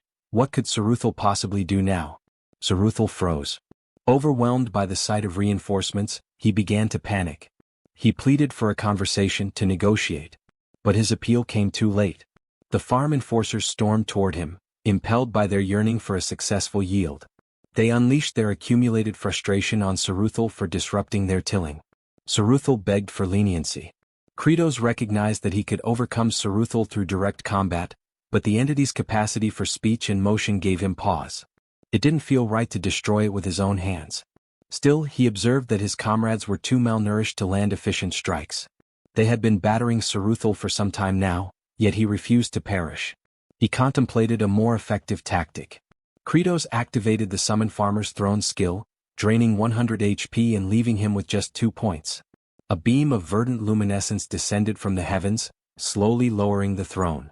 Then, without warning, it plummeted with explosive velocity.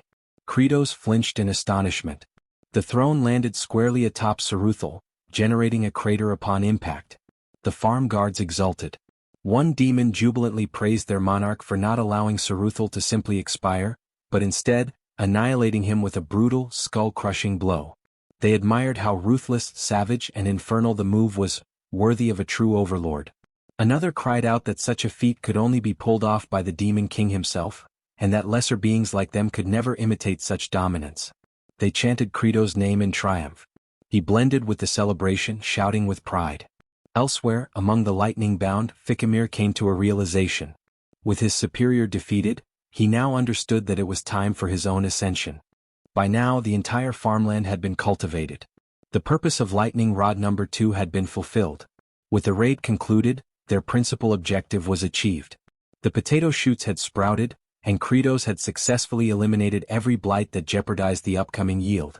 With those hurdles overcome, he exclaimed with fervor that it was the moment to sow the tubers. Yet before they could vacate the premises, the crystalline orb situated upon the pedestal stirred. Kratos took notice.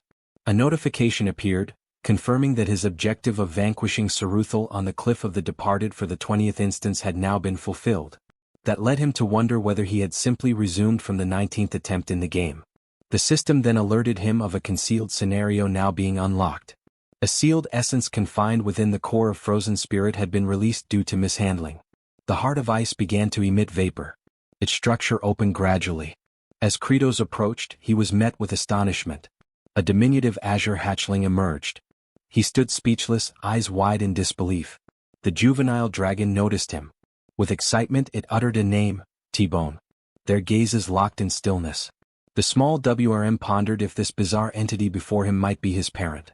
As Kratos extended his hand, the little one shuddered with sensitivity. The dragon remembered hatching from its shell in pitch blackness, overwhelmed with fear, yet now relieved that its father had found him. That sense of comfort quickly faded once it got a good look at Kratos' unfortunate visage.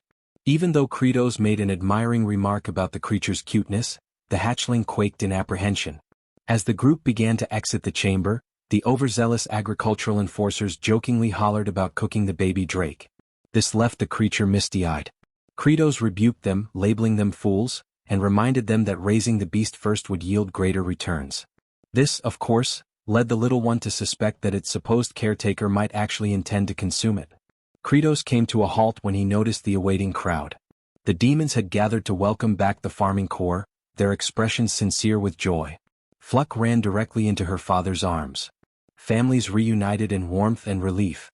The baby dragon's cheeks turned rosy as it sensed the shared affection in the air. He glanced up at the figure holding him, realizing that perhaps they weren't so frightening after all. That was until he looked once more at the face of his so-called guardian. His opinion reversed immediately. No, they were absolutely terrifying. As twilight descended, the hatchling trembled in a shadowy corner. He cautiously peeked out, only to catch sight of the demon sovereign's ominous expression again. It made the little dragon assume they were merely biding their time until he matured enough to be eaten. Meanwhile, the overlord himself was absorbed in thought, primarily concerning how to nourish the young drake. He had heard somewhere that juvenile dragons fed on polished minerals, yet there wasn't a single gemstone in sight. Only piles of corroded scrap littered the storage. Zephyros soon arrived to give his report. As anticipated, significant setbacks had arisen during the construction of embankments. To cultivate vegetation properly, earthen ridges were necessary, raised mounds lining the fields. Ideally, such structures required untainted soil, but their terrain was littered with fragments of stone. Despite their efforts, each attempt by the farm guards to dig deeper resulted in the emergence of more debris.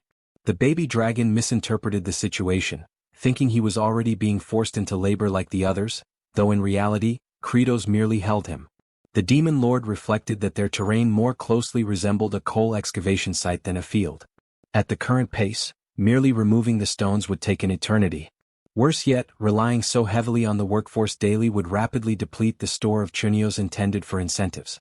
Even the prospect of receiving backup from other high-ranking demons wouldn't solve the dilemma. A sinister expression again crept across Kratos' face. He daydreamed about being the protagonist in a fantasy serial, one with the ability to summon a magical companion. He imagined some sort of burrowing beast like a wombat, capable of clearing the stones effortlessly. The hatchling in his grasp visibly shook once more, unnerved by the increasingly dreadful countenance his parent was making. Kratos observed Fluke as she diligently dug into the terrain. Her expression was firm with resolve. He continued watching her and came to the realization that it was time to stop complaining and instead devise a solution. While he was immersed in his own reflections, a sudden cry pierced the air, razor squall. Kratos turned pale. A colossal whirlwind was barreling toward them, gaining speed rapidly. It slipped his mind completely.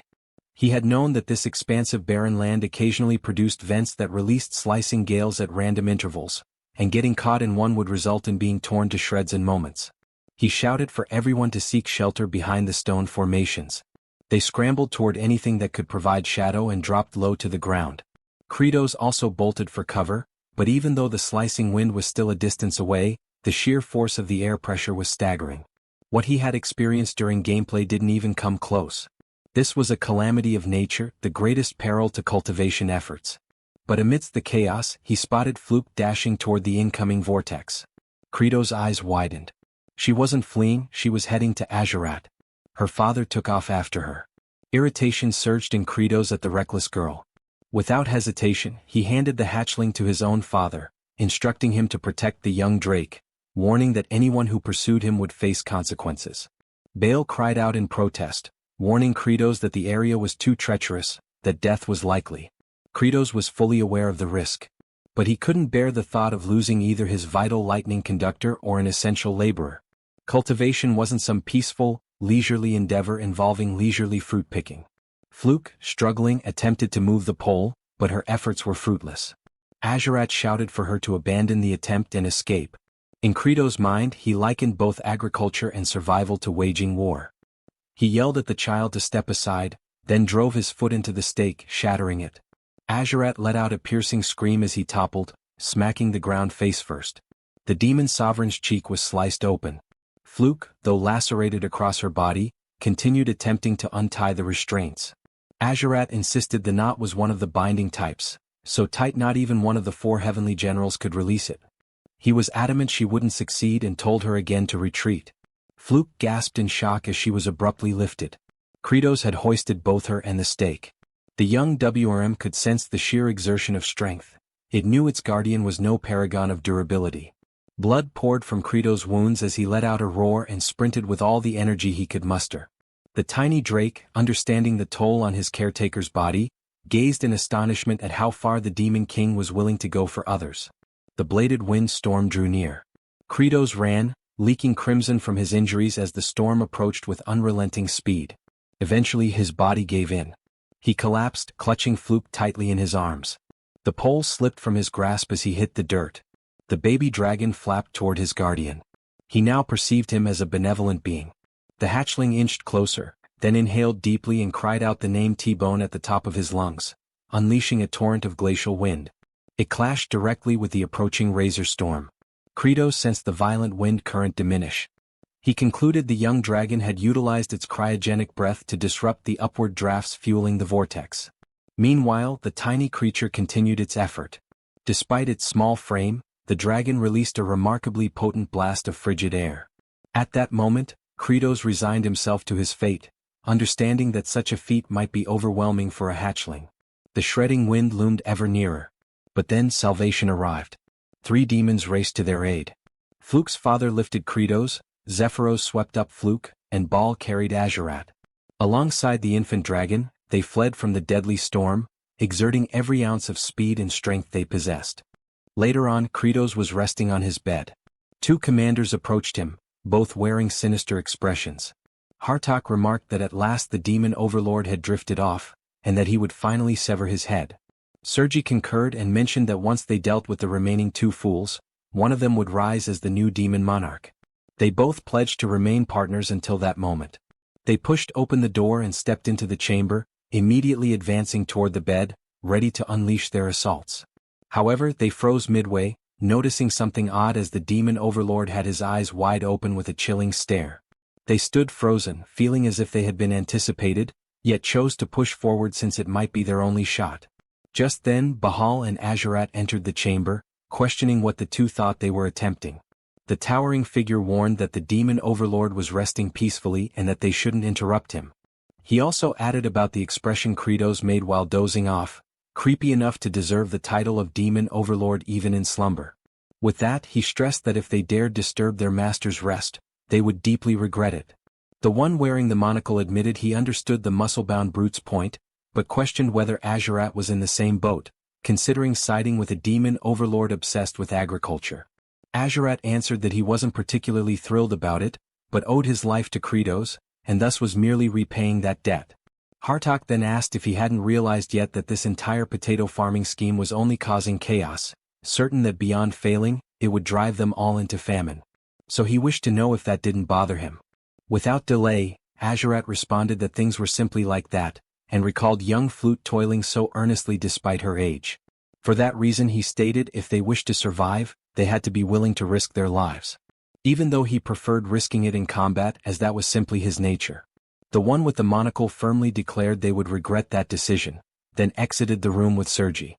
At that instant, the commanders heard a noise from the chamber and saw that the demon overlord had awakened. Kratos, bewildered, called out Azurat's name, and the general questioned whether he might have overheard their entire discussion, though he quickly clarified he wasn't supporting him or anything similar. He insisted that he was merely repaying what he owed or something along those lines.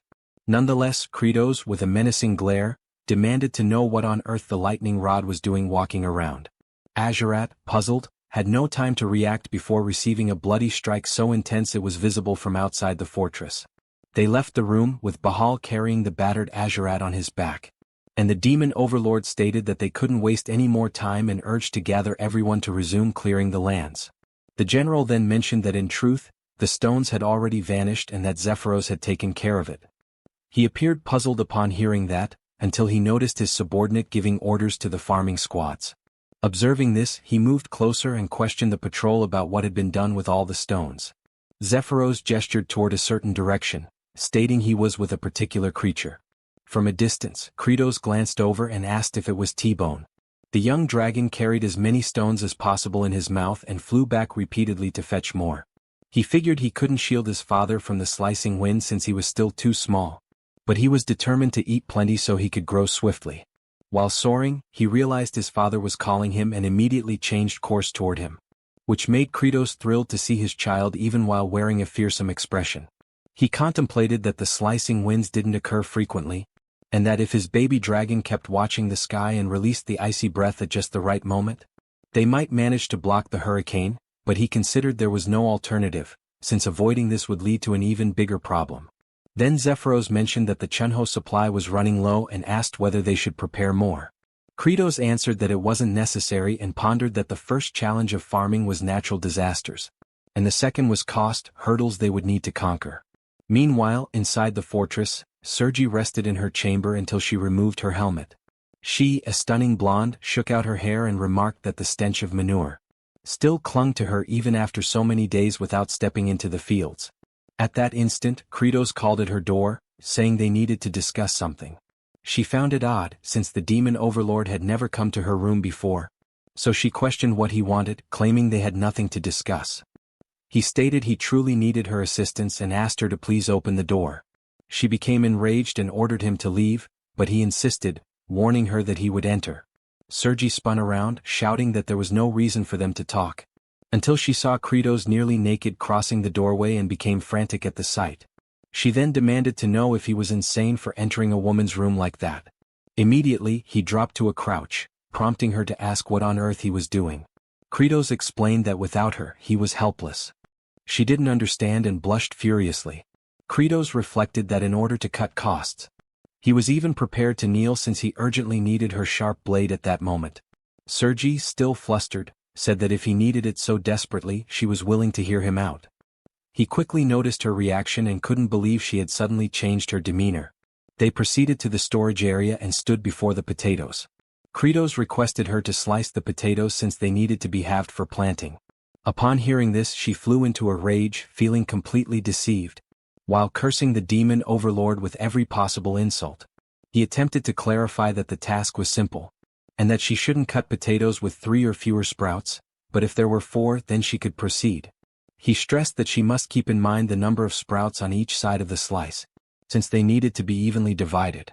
After sharing the instructions, he held the potatoes and declared he would toss them. But Sergi firmly stated she never agreed to do that. Nevertheless, he threw them anyway and without time to react. She braced herself and, using remarkable skill, sliced all the potatoes perfectly in half, cutting with extreme accuracy that even left Kratos astonished. He began inspecting them one by one and questioned how she managed to slice so precisely.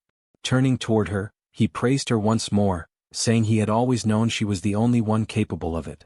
She thought about that half-hearted flattery and became wary, knowing she wouldn't fall for his sweet talk again, calling him a deceitful trickster. Instantly, he stood up with an intimidating aura and stepped closer to her. Then he grabbed a cloth and wiped his blade until it gleamed. The general felt flustered and asked what he was doing. He answered that potato juice had splashed on it and it needed to be cleaned. She, burning with embarrassment, wondered if he had lost his mind, unable to comprehend why he was acting this way. Besides that look in his eyes, sincere, warm, and intense. Kratos noticed the sword was now spotless and admitted that it felt satisfying, imagining that if the blade wasn't thoroughly cleaned, infections could spread to the potatoes. So it had to be washed meticulously. He approached her again and with a captivating gaze, asked her to please lend a hand, insisting she was the only one who could accomplish it. Inside, he thought she was the sole demon capable of cutting potatoes while also helping to store the chunos. Sergi, still blushing, took a deep breath and agreed to assist this time. Inwardly, she called the demon lord foolish. He rejoiced at her response and said he would fetch hot water and towels so they could spend the entire night cutting together. She simply couldn't understand why the demon lord was so thrilled, once again calling him silly. After that, they continued slicing all the potatoes, while Hartok watched from afar, seeing the two working in total harmony as they cut. He fumed at the sight, thinking Sergi had also become one of the pitiful fools, volunteering to serve the demon lord simply because she received a few compliments. Meanwhile, beneath the scorching sun, Azurat was still tied to the cross, contemplating what it meant to truly live and wondering what purpose a lightning rod had to keep existing since such a harsh life seemed worthless. Then Flute approached and mentioned that the elders had saved Chunos for him, and asked if he wanted to play the game of tossing them. He called her a brat and asked if she truly believed that a great general like him would ever play a game with a low-ranking demon, warning that he would devour her alive if she dared come closer. Regardless, she tosses the food, but it lands directly in his mouth. This infuriates him so much that he demands to know if she doesn't understand how to throw correctly, ordering her to do it properly.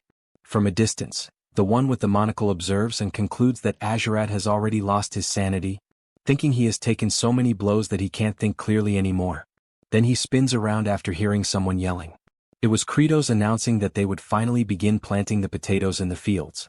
Hartok watches the scene and decides that he never expected anything from him anyway. At that exact moment, the farming squad begins expressing gratitude to Sergi for slicing all the potatoes for them. She, slightly embarrassed, responds that she didn't cut them for their sake. The monocle wearer notices her reaction and questions what kind of expression that is, since it doesn't resemble the face of a great demon general. He also notices the lower-ranking demons weeping over the potato seeds, and questions whether they aren't ashamed of themselves. He concludes they are all fools and internally declares that the greatest mind among the demons will rise to take the demon lord's throne. Meanwhile, Kratos instructs them to keep planting since soon the sprouts will emerge and break through the ground. He further warns that when that happens they should start removing the extra sprouts. Bahal claims he's very skilled at cutting, but the demon lord orders him to stay quiet, and explains that each seed piece can produce 3 to 6 sprouts. Following this explanation, he poses the question of what is preferable, more or fewer sprouts. The demons answer that more would be better, but Kratos corrects them, stating that fewer is actually ideal. They appear bewildered and question why fewer is better, convinced the demon lord must be mistaken. Hartok, witnessing the conversation, becomes frustrated and calls everyone utter fools. Then he urges them to think for a moment because if there are too many sprouts, they will compete with each other for nutrients. In other words, the potato itself will end up with fewer nutrients. Kratos overhears from afar and admits his surprise, asking how Hartok knows that, and whether he has cultivated before. Hartok replies by questioning if they truly need to be taught something so fundamental, explaining that the sprouts and the potato share the same nutrients, which should be obvious. Kratos then asks how many sprouts would be ideal, and Hartok responds that 2 would be the obvious answer. But after thinking further, he concludes that practically speaking, they could assume 1 sprout is best. However, if that single sprout damages the potato's root, it might die. He also proposes that they could create fertile soil artificially, by adding manure and turning the earth to improve airflow. Everyone stands in awe at his explanation as he continues, stating that the soil group won't only benefit the potatoes but also weeds that compete for nutrients, which means those weeds will need to be eliminated. The demon lord simply cannot comprehend what he has just heard, and loudly demands that everyone applaud since they have a true genius in their ranks. All the demons begin shouting, "Genius, genius, genius," and Hartok becomes agitated hearing it as they don't stop praising him for even a moment. For a brief instant, he recalls how his mother always called him foolish, and turns around, overcome with emotion, trying to hide that he is tearing up, not fully understanding why he feels that way. Then Kratos steps forward and calls him wise, declaring that from now on, he will appoint him to lead the farmer troops as their commander. Hartok internally thinks this is absurd since his intellect exists to conquer and annihilate other species. However, Kratos yells, asking what everyone is standing around for, insisting they show respect to the supreme elite of the demon kind. All at once, they begin shouting that the general is the elite among elites, And Hartok, seething inside, considers everyone beneath him, but with authority, he orders them to follow him from this moment onward, imagining he will command only briefly since those in front of him continue celebrating endlessly about the new leadership. At that point, a system notification appears stating that Kratos has won the psychological battle. He feels confused by this since he has no idea what it refers to. Another notice informs him that he recognized Bahal's neglected childhood and transformed him into a loyal subordinate. He questions internally if he really did this unconsciously. There's also a notification mentioning that Azurat, who had never had a friend, has gained a new companion and thus lessened his violent nature. Kratos doesn't quite understand which friend it's referring to. Meanwhile, Sergi's heart softened. She was a woman who had never experienced love. He also established trust in Hartok, who merely desired acknowledgement. Because of these developments, he now has access to a new skill by using 200 happiness points, and the skill revealed is blood vision. He feels shocked because this ability wasn't in the game at all, and is probably original, just like the Farmer's Throne skill. The system explains that this ability allows him to glimpse the near future of his target, currently up to 6 hours ahead. It also specifies that the target can be a living being or an object. But his surprise intensifies immediately after. A new notification says it can even be used on the sky. This revelation excites him immensely since it's essentially a weather forecast. Meanwhile, somewhere between the forsaken lands of the demons and the human territories, specifically in the village of exiles, a man arrives announcing that he has completely recovered. His subordinate greets him warmly, expressing relief to see him well again. Rivage thanks him for all the support and admits he wishes he could be reborn with a sturdier body next time. Diol chuckles and responds that he'd rather be rich like a noble so he could boss people around. Rivage laughs at that and turns to Kim Chi, telling him they plan to return to the kingdom and asks if he wants to join them. With a serious look, Kim Chi replies that he's unsure. Since, as he mentioned before, he doesn't remember his true identity and hasn't lived among humans. Because when he first arrived in that village, the inhabitants didn't exactly welcome him warmly. For that reason he wonders if someone like him would truly be accepted anywhere. The two observe quietly for a moment until Rivage proposes that perhaps he should start by wearing different attire. However, this doesn't happen when Diol teasingly asks if the hero really doesn't want to take off those strange clothes. The messenger concludes that Kim Chi must truly be fond of them. Yet, in his mind, the hero admits that he actually wants to change clothes. But he cannot figure out why they simply won't come off, as if they are fused to his body. Rivage thanks one of the villagers for their hospitality and remarks that living there solely because one is a descendant of an exile is extremely harsh. He adds that when he returns to the kingdom, he will inform the king about this situation. Kim Chi watches this exchange and imagines that Rivage is a nobleman sent to explore the territories near the demons under royal orders. And he is indeed not an arrogant person but rather kind and worthy of respect. This reflection makes him ponder who he himself used to be and concludes that all he remembers is following orders and eliminating others repeatedly. Thinking about this causes him to lower his head, as he wonders if he is even capable of doing anything besides taking lives. Back in the demon realm, the farming squad starts to notice the sprouts emerging and cheers excitedly since they are finally appearing. The generals approach to witness it too, realizing that the plants are truly growing. Flute rushes over to Azurat to share the exciting news. He erupts in anger upon hearing it and demands to know what he's supposed to do with that information. Then, the Kratos calls for the agricultural division and announces that the next phase will be burying, asking the wise Hartok to elaborate further. Hartok explains that burying means covering the sprout stems with earth to prevent the young potatoes from being exposed to sunlight, because if that happens they will change color, lose flavor, and even become toxic, thus becoming what are called spoiled potatoes.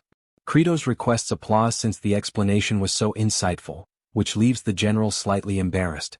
He then gazes upward to examine the weather that day and reflects that he ended up spending 200 happiness points on the weather prediction ability, and his blood vision skill has already evolved, with the activation condition requiring him to stare for 200 seconds without blinking.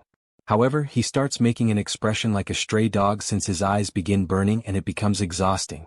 The lower-ranking demons witness this and believe that the Demon King is shedding tears of joy because the sprouts have grown. After some time, the ability finally activates, revealing that for the next 6 hours, the weather is expected to stay mostly clear and dry, suggesting that it might be wise to put away the humidifier. Kratos finds this intriguing and tells T-Bone that he will be able to rest peacefully since there won't be that ridiculous windstorm. At that moment, Zephyrus approaches and mentions he has an urgent report to deliver, explaining that the subordinate of the second Star Master has returned. They then head back to the castle, and soon after LaFleur introduces himself, stating he received the message about pausing agricultural activities and reports that the third Star Master, Ruster, launched an assault on them, claiming that the Demon Lord had grown weak and that he should seize his position. The Kratos becomes irritated because he thinks all demons behave the same. Zephyrus remarks that this truly poses a problem because if the third Star Master defeats the second Star Master and they ally, it will not be easy to handle them. Kratos agrees and points out that although they are low in level, their numbers are overwhelmingly large. He contemplates that he must find a solution before the second Star Master collapses, even though he cannot neglect the agricultural tasks for too long. The region attacked by the third Star Master is a deep underground abyss known as the Swamp of Decay, which, when compared to the game map, is actually 10 times larger and absurdly distant. He heads to the opposite abandoned area, which should provide bonuses in the game and is located inside the Demon Lord's castle, but it isn't functioning. This makes him ponder how to resolve this and manage the farming at the same time.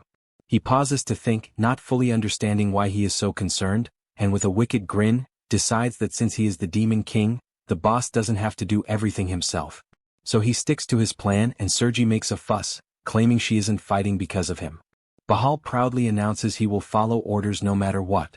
The Kratos concludes that he can dispatch 2 of his 4 generals to the battlefield, and along with some powerful demons, they can make a significant impact.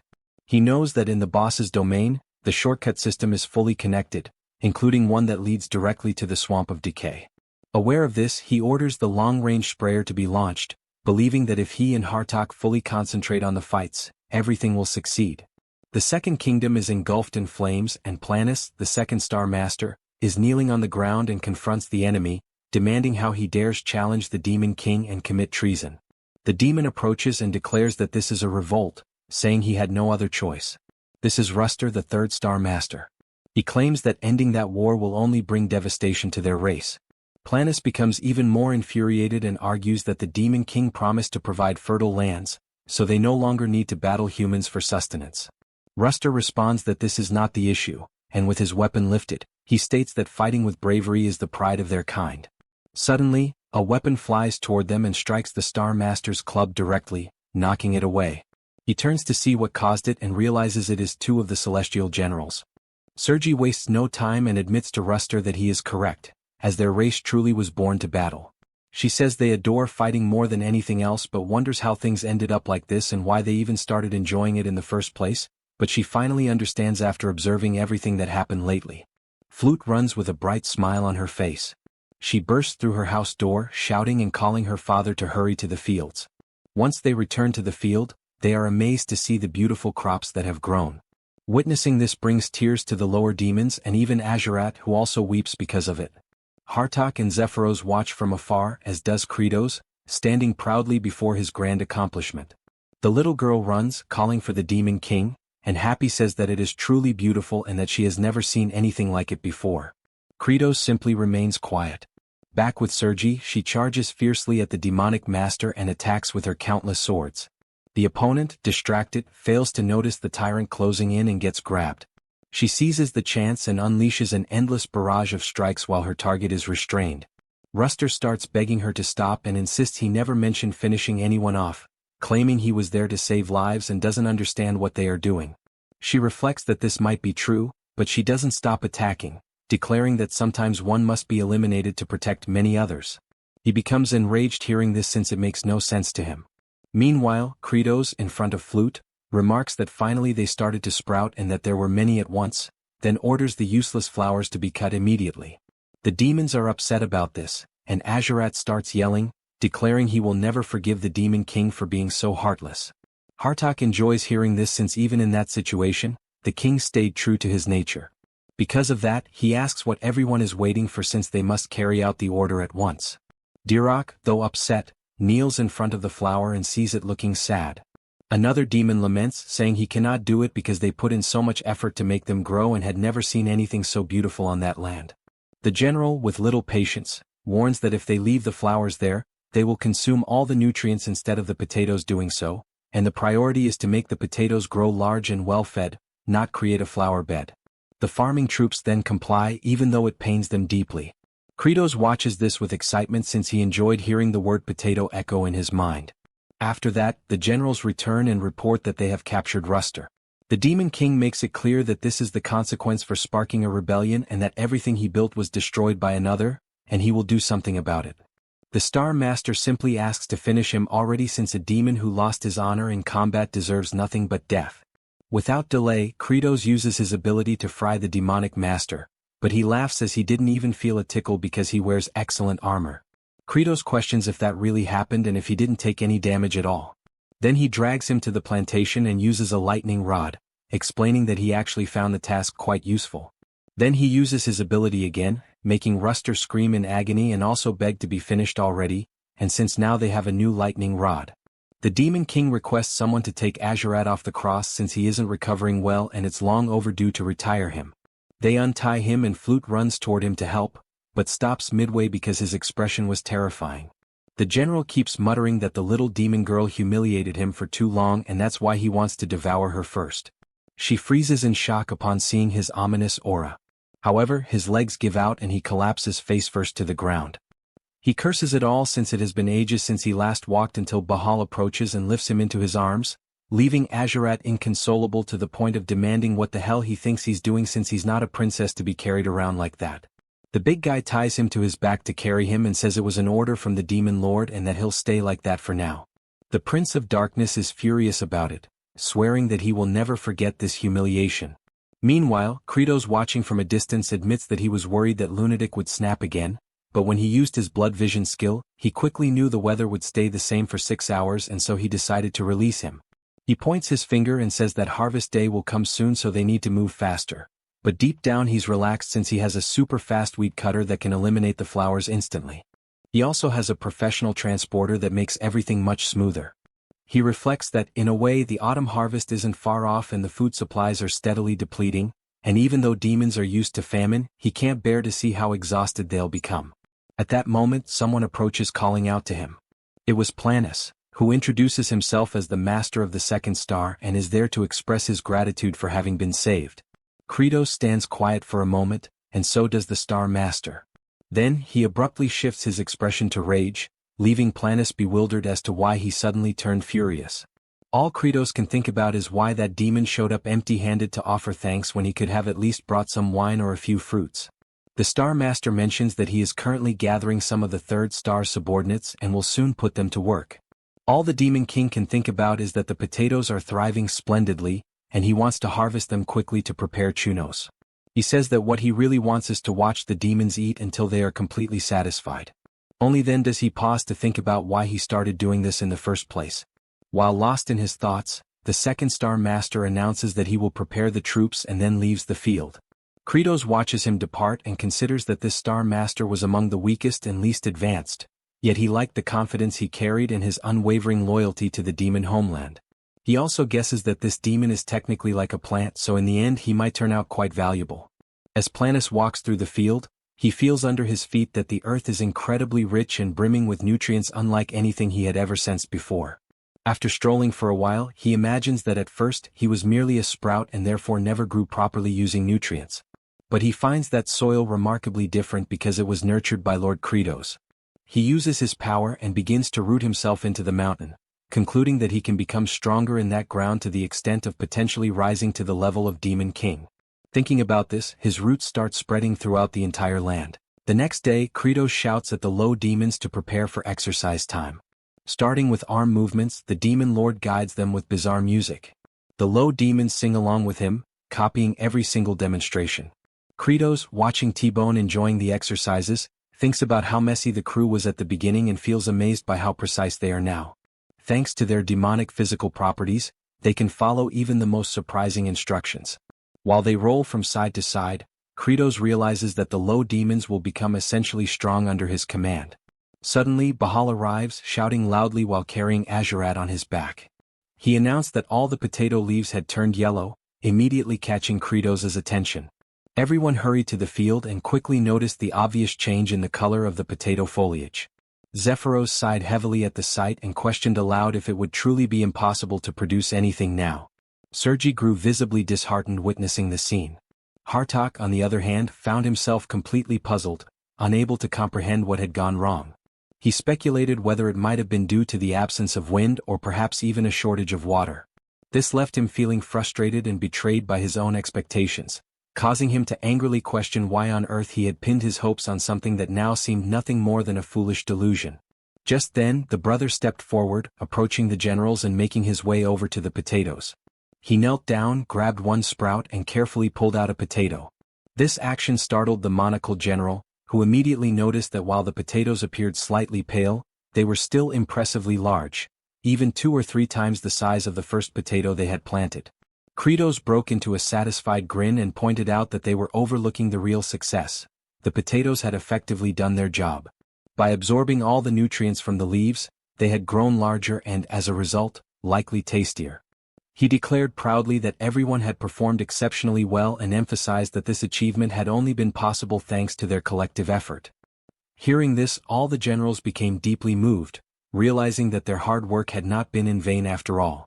Later that night, back at the castle, Kratos lay in bed reflecting on the praise he had given to the demons earlier.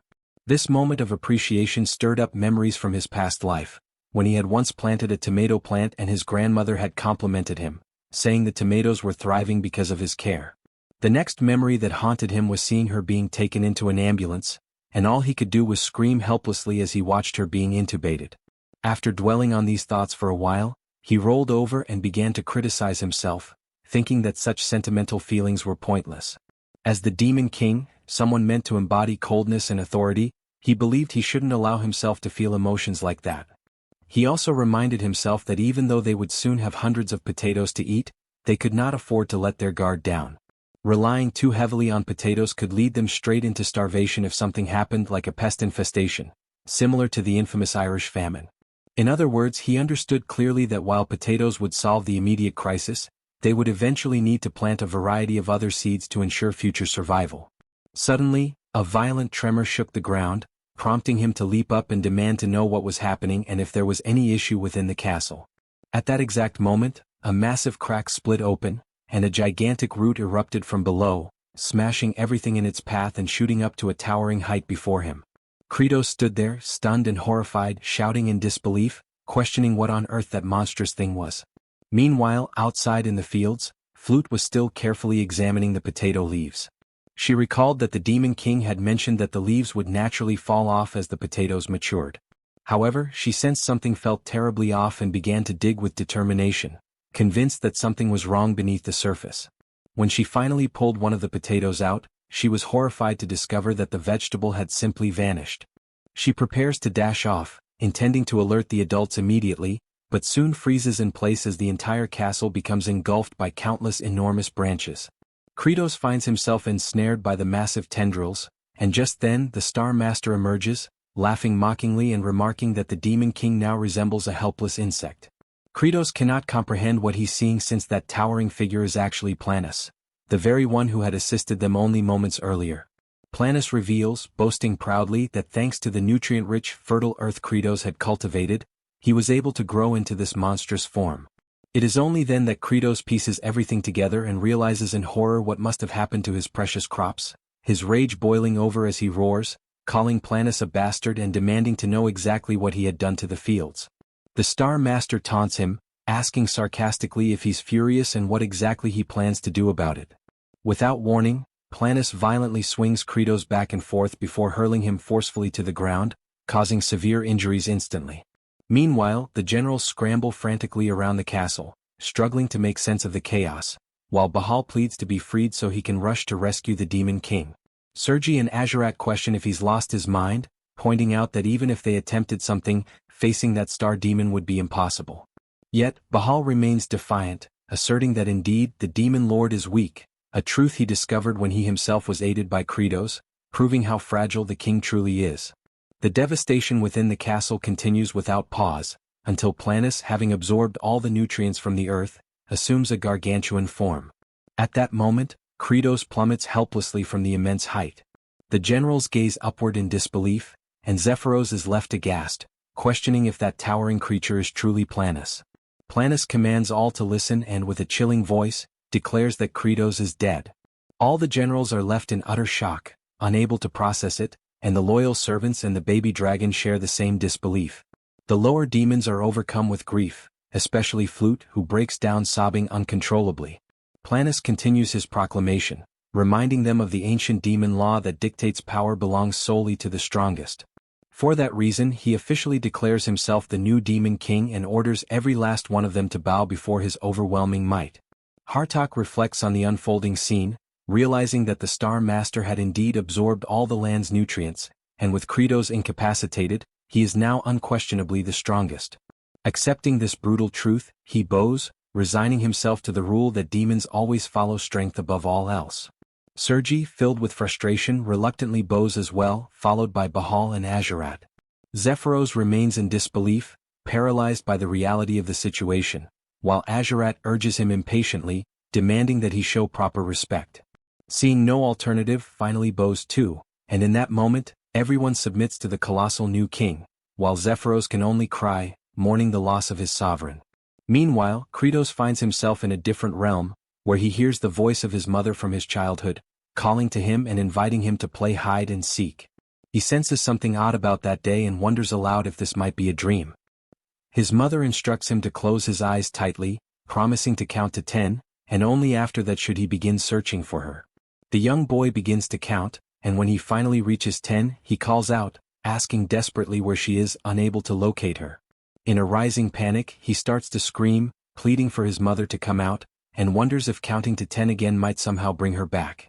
Kratos observed that moment with his head lowered, as his childhood self could do nothing but cry out for his mother, sobbing and insisting that he had finished counting and for that reason, wanted her to appear.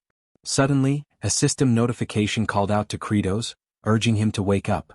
He eventually forced his eyes open, trying to comprehend what had happened and questioning whether the message had truly addressed him by name. Confused, he asked the notification where it was and if by any chance he had already died. The system instructed him to move, warning that if he did so, he might still survive. He wondered if he could use the glitch technique but quickly realized he couldn't, since there wasn't even enough space to shift his body. However, he noticed that at least one of his hands could still move, so he decided that even if it had to be slow, he would begin digging. Despite the agony, he kept pushing himself, determined not to give up. Meanwhile, outside, Planus called for the scribe to come forward. Zephyros approached and introduced himself formally as the recording secretary. The Star Master then commanded him to record everything accurately, declaring that this was their first grand step and announcing that they would soon begin the invasion of human territories, making it clear that they intended to dominate all humans and raise them like livestock to be consumed. Hartok lamented the situation, remarking that it seemed they had gone back to the beginning. Azurat thought it was actually good news, as at least he would get to fight and slaughter as many as he pleased. Sergi reflected that this was the life demons had always led anyway, and if it meant satisfying his hunger, then so be it. Bahal, on the other hand, didn't think about anything at all. At the same time, all the generals struggled to understand why this new situation left them feeling so uneasy. Meanwhile, Kratos kept trying to crawl out from beneath the debris but felt his breath slipping away as he struggled to breathe properly. Back outside, Planus ordered all the demons to seize their weapons, declaring that it was time to march forward. Zephyros had a thought and warned the new demon king that they couldn't go to war at that moment. Planus didn't appreciate hearing that, and his menacing look caused all the generals to tense up in fear. The secretary tried to clarify that the only food they currently had was a small supply of potatoes, which wouldn't even be enough to feed half the army. Planus dismissed the concern, saying they actually had more than enough food. Then, using his massive branches, he seized Flute, leaving her terrified. Her father began screaming desperately in horror. This immediately caught Azurat's attention. Planus displayed the frightened girl and announced that there were many weak, worthless demons there, ordering that they be used as sustenance. The girl screamed frantically, insisting that it wasn't like that anymore, and that nowadays they could survive without devouring each other. She shrieked louder and louder, reminding everyone that the king had promised them such a future. Planus watched her desperate cries and then dropped her from the towering height. Meanwhile, Kratos, still trapped under the rubble, realized that his heart was stopping. He concluded that if he died now, all the demons would starve. So, he forced his eyes open and activated the bloody strike technique on himself, electrocuting his own body. He decides he cannot allow everyone to starve again, so he resumes digging, screaming with all his might to draw out energy, and with that effort he manages to dig even if only little by little. Outside, Planus is watching as Azurat rescues the little girl, cradling her in his arms. The MC keeps struggling to climb, and whenever his heart threatens to stop, he uses his bloody impact technique to jolt himself awake, but he realizes he's far too exhausted. Then he starts to contemplate whether he still has a long way to go, or if at least he is heading in the right direction, questioning whether his efforts still hold any meaning. Thinking about this weighs him down even more. Outside, all the generals stare wide-eyed, watching Azurat holding the child. Flute is speechless after being saved, and the Star Master asks if he has completely lost his mind. The Blood Prince just keeps staring until he feels the tremor and realizes the massive demon is closing in. Panicked, he tries to cover up by claiming that the little girl is his snack since he had been eyeing her for a long time. However, Planus doesn't buy into this absurd excuse and strikes Azurat harshly with a branch, sending him flying past the generals and leaving him knocked out on the ground. Zephyros laments the scene since he's powerless to intervene. The Star Master once again demands that everyone get ready for battle. Zephyros musters courage and shouts that there's no valid reason to proceed like this. Immediately after saying that, one of the branches lunges at him, but the tyrant general moves swiftly with his axe and intercepts the strike, making Planus even more enraged. Bahal yells that the Demon King had left a mission for the secretary, questioning who will count the potatoes if he perishes. The Star Master retorts, asking if they are suggesting a rebellion. Hartok quickly denies it, saying such a thing would be unthinkable, but he stresses that they believe the former Demon King Kratos's plan to invest in farming was a much wiser directive. Sergi requests permission to speak and recalls that the previous Demon King showed them a path where no one needed to die, and because of that, she questions why they should go to war if another solution already exists. Planus loses patience at being defied and begins summoning countless roots while screaming that he is the strongest and, therefore, everyone must submit to him. However, they refuse, declaring that true strength comes from what is just, and all the generals ready themselves for combat. The lower demons also shout that the Real King is only Kratos, warning Planus that he will pay for what he did to the fields. Instantly, the roots move toward the demons, but Hartok doesn't allow it, using his mist barrier to block the attacks and protect the farming troop. Bahal places Sergi on his hand and hurls her into the air, giving her the opportunity to slice through all the incoming branches. She then looks directly at the Star Master and yells that she will start by tearing out his eye first. However, he finds this amusing and, besides blocking her attack, also captures the generals with shocking ease. Then he announces that they are all going straight to the canopy for daring to oppose the new Demon King and makes it clear that he is 1,000 times more majestic than the feeble Kratos. While attacking the entire troop, he declares that the former king was nothing but a weakling who perished without even resisting, and because of that, he questions what was so special about that fool since he saw nothing admirable in him. He gets ready to deliver the final strike on Zephyros, who is trying to protect Flute, until suddenly he hears a voice from the MC asking why he's hurting his self-esteem like that. Then Kratos appears, fist clenched, intercepting the attack aimed at his secretary. Next, he smashes the branch into dust in an instant. Planus is stunned to see him alive, unlike Flute, who immediately smiles upon seeing him. The system message appears, stating that Kratos has unlocked a new system and skill at the edge of death, and that concentrated nutrition has been activated. Zephyros and Flute stood frozen, wide-eyed, as Kratos emerged with sudden violence, his crushing blow stunning them both.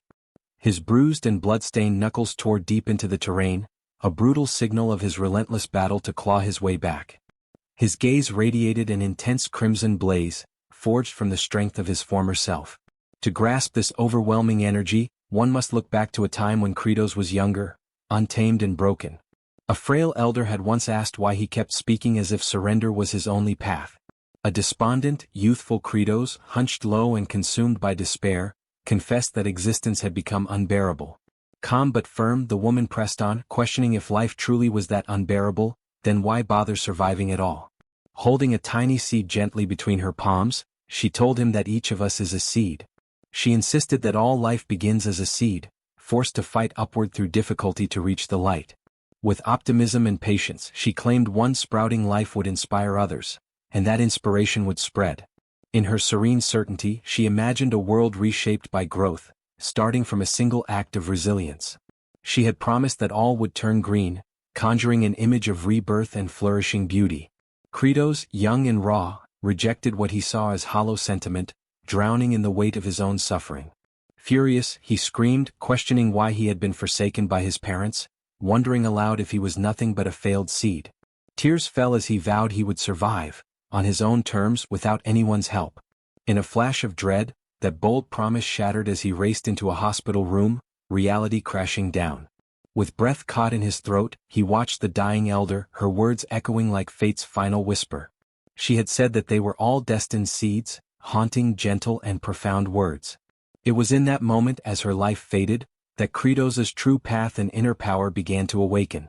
Now, with a fierce resurgence in the present, a glowing system prompt appeared, triggered by the immense force of Kratos's awakening blow.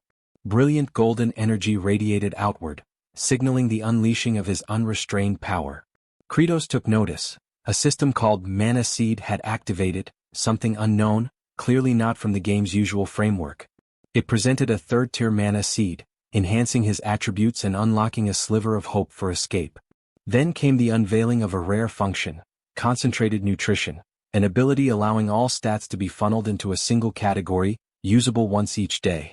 Kratos's eyes lit up, burning with determination. His course was now clear. A baseline boost of 30% to all attributes appeared as the seed took root.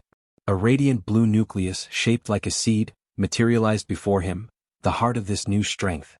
His power now amplified further to 39%, the metamorphosis drawing near. Letting loose a primal roar, Kratos invoked Concentrated Nutrition, directing the totality of his stats into raw physical might. His physical prowess skyrocketed to an incredible 155%, all other stats falling to mere fragments. With explosive force, he erupted from below the surface, his body wrapped in dirt, a walking embodiment of brute strength. Planus recoiled, visibly staggered by the crushing weight behind Kratos's punch. The towering foe stumbled, disoriented by the sudden reversal of momentum. The earth itself groaned and cracked beneath Kratos's return, unable to withstand the magnitude of his reawakening. From the rubble, a golden-lit arm thrust upward, declaring the return of a forgotten legend. His flowing cape swept the air dramatically, a banner of war revived. Kratos, once demon lord, now reborn, stood unyielding, staring down the immense form of Planus. Still trembling from the impact, Planus demanded answers, voice shaken, asking how Kratos had managed to survive, if it's really him standing tall. Kratos, wounded but intact, responds sarcastically by asking if seeing him isn't clear enough to know that he is in fact himself. Nearby, the demon farmers gazed on with faces lit by both relief and awe, recognizing their true sovereign at last. Kratos now stood before them, restored and resolute, the leader they had long awaited as the farmers erupted into cheers for a harvest yet to come. T-Bone, seeing his father, rushed toward Kratos without hesitation. Seeking solace, the little creature pressed affectionately against Kratos's cheek, drawn by warmth and familiarity. Hartok, though visibly relieved by Kratos's return, concealed a storm of lingering doubts beneath his expression. Sergei, clad in battered armor and stained with defeat, trembled at the thought that Planus might be insurmountable.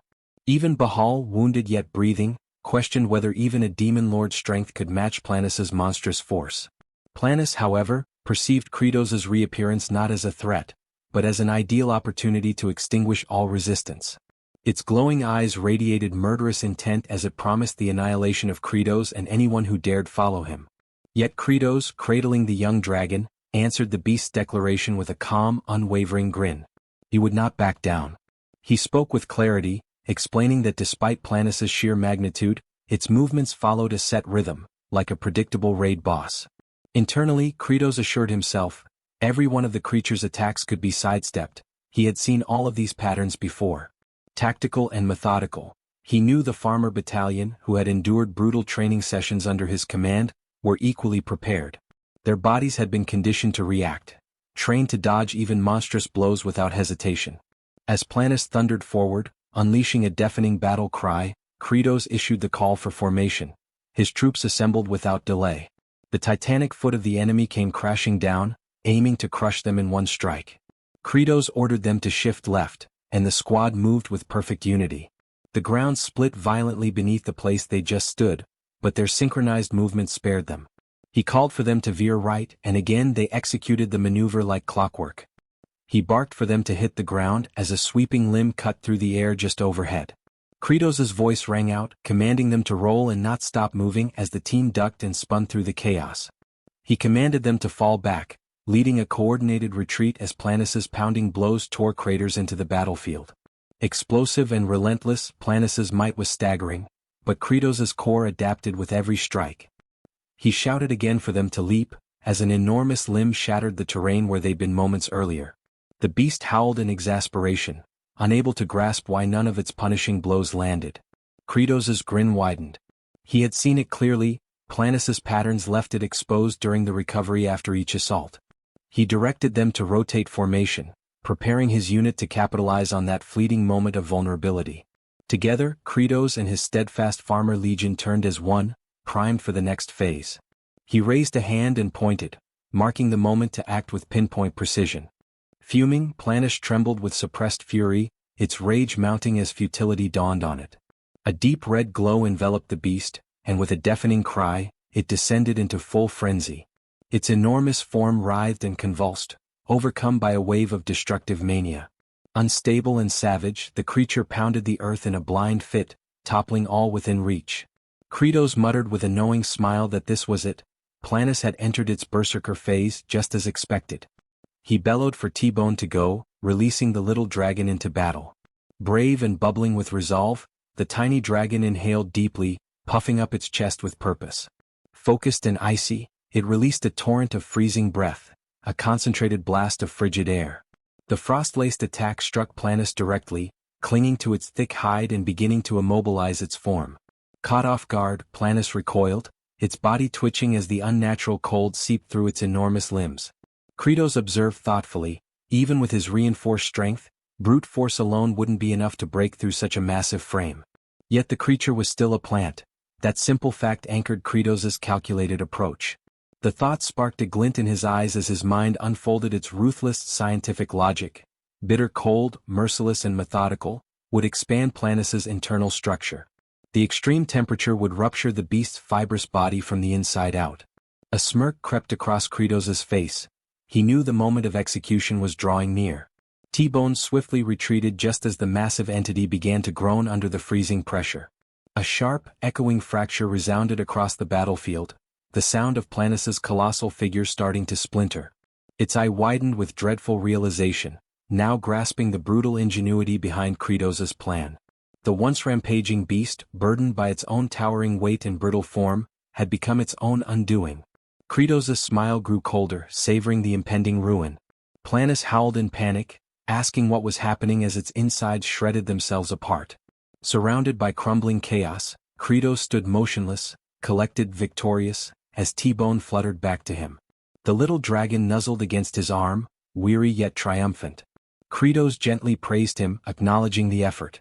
Cradling his companion, Kratos stepped forward, preparing to deliver the concluding blow.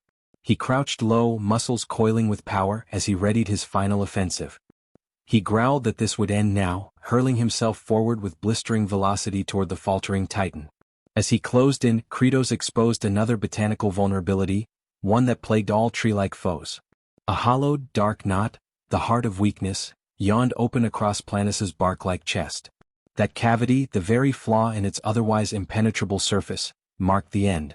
Summoning the full might of his enhanced power, Kratos reared back his fist. With a primal cry, he drove it into the knot, striking with terrifying force. The impact unleashed a chain reaction. The titanic frame of Planis convulsed and shattered. It broke, splintered, and groaned as its structure buckled from within. Each fragment of its wooden flesh fell like shards of a collapsing tower. Finally, a guttural moan escaped the beast's core, and Planis's massive frame began to cave in, signaling its annihilation. As its form disintegrated further, its essence evaporated into the air, dissolving, scattering. A violent explosion ripped through the landscape as the core burst apart, dispersing corrupted energy in all directions. Onlookers, Kratos's allies, gazed from below in stunned reverence. Their demon lord had triumphed. The final wail of Planis echoed briefly before silence took its place. The great tree's reign ended, or so it seemed. Yet amidst the settling dust and shards, a haunting remnant remained. A piece of its frigid form, suspended in crystalline stillness, pulsed with eerie green light. It refused to dissolve.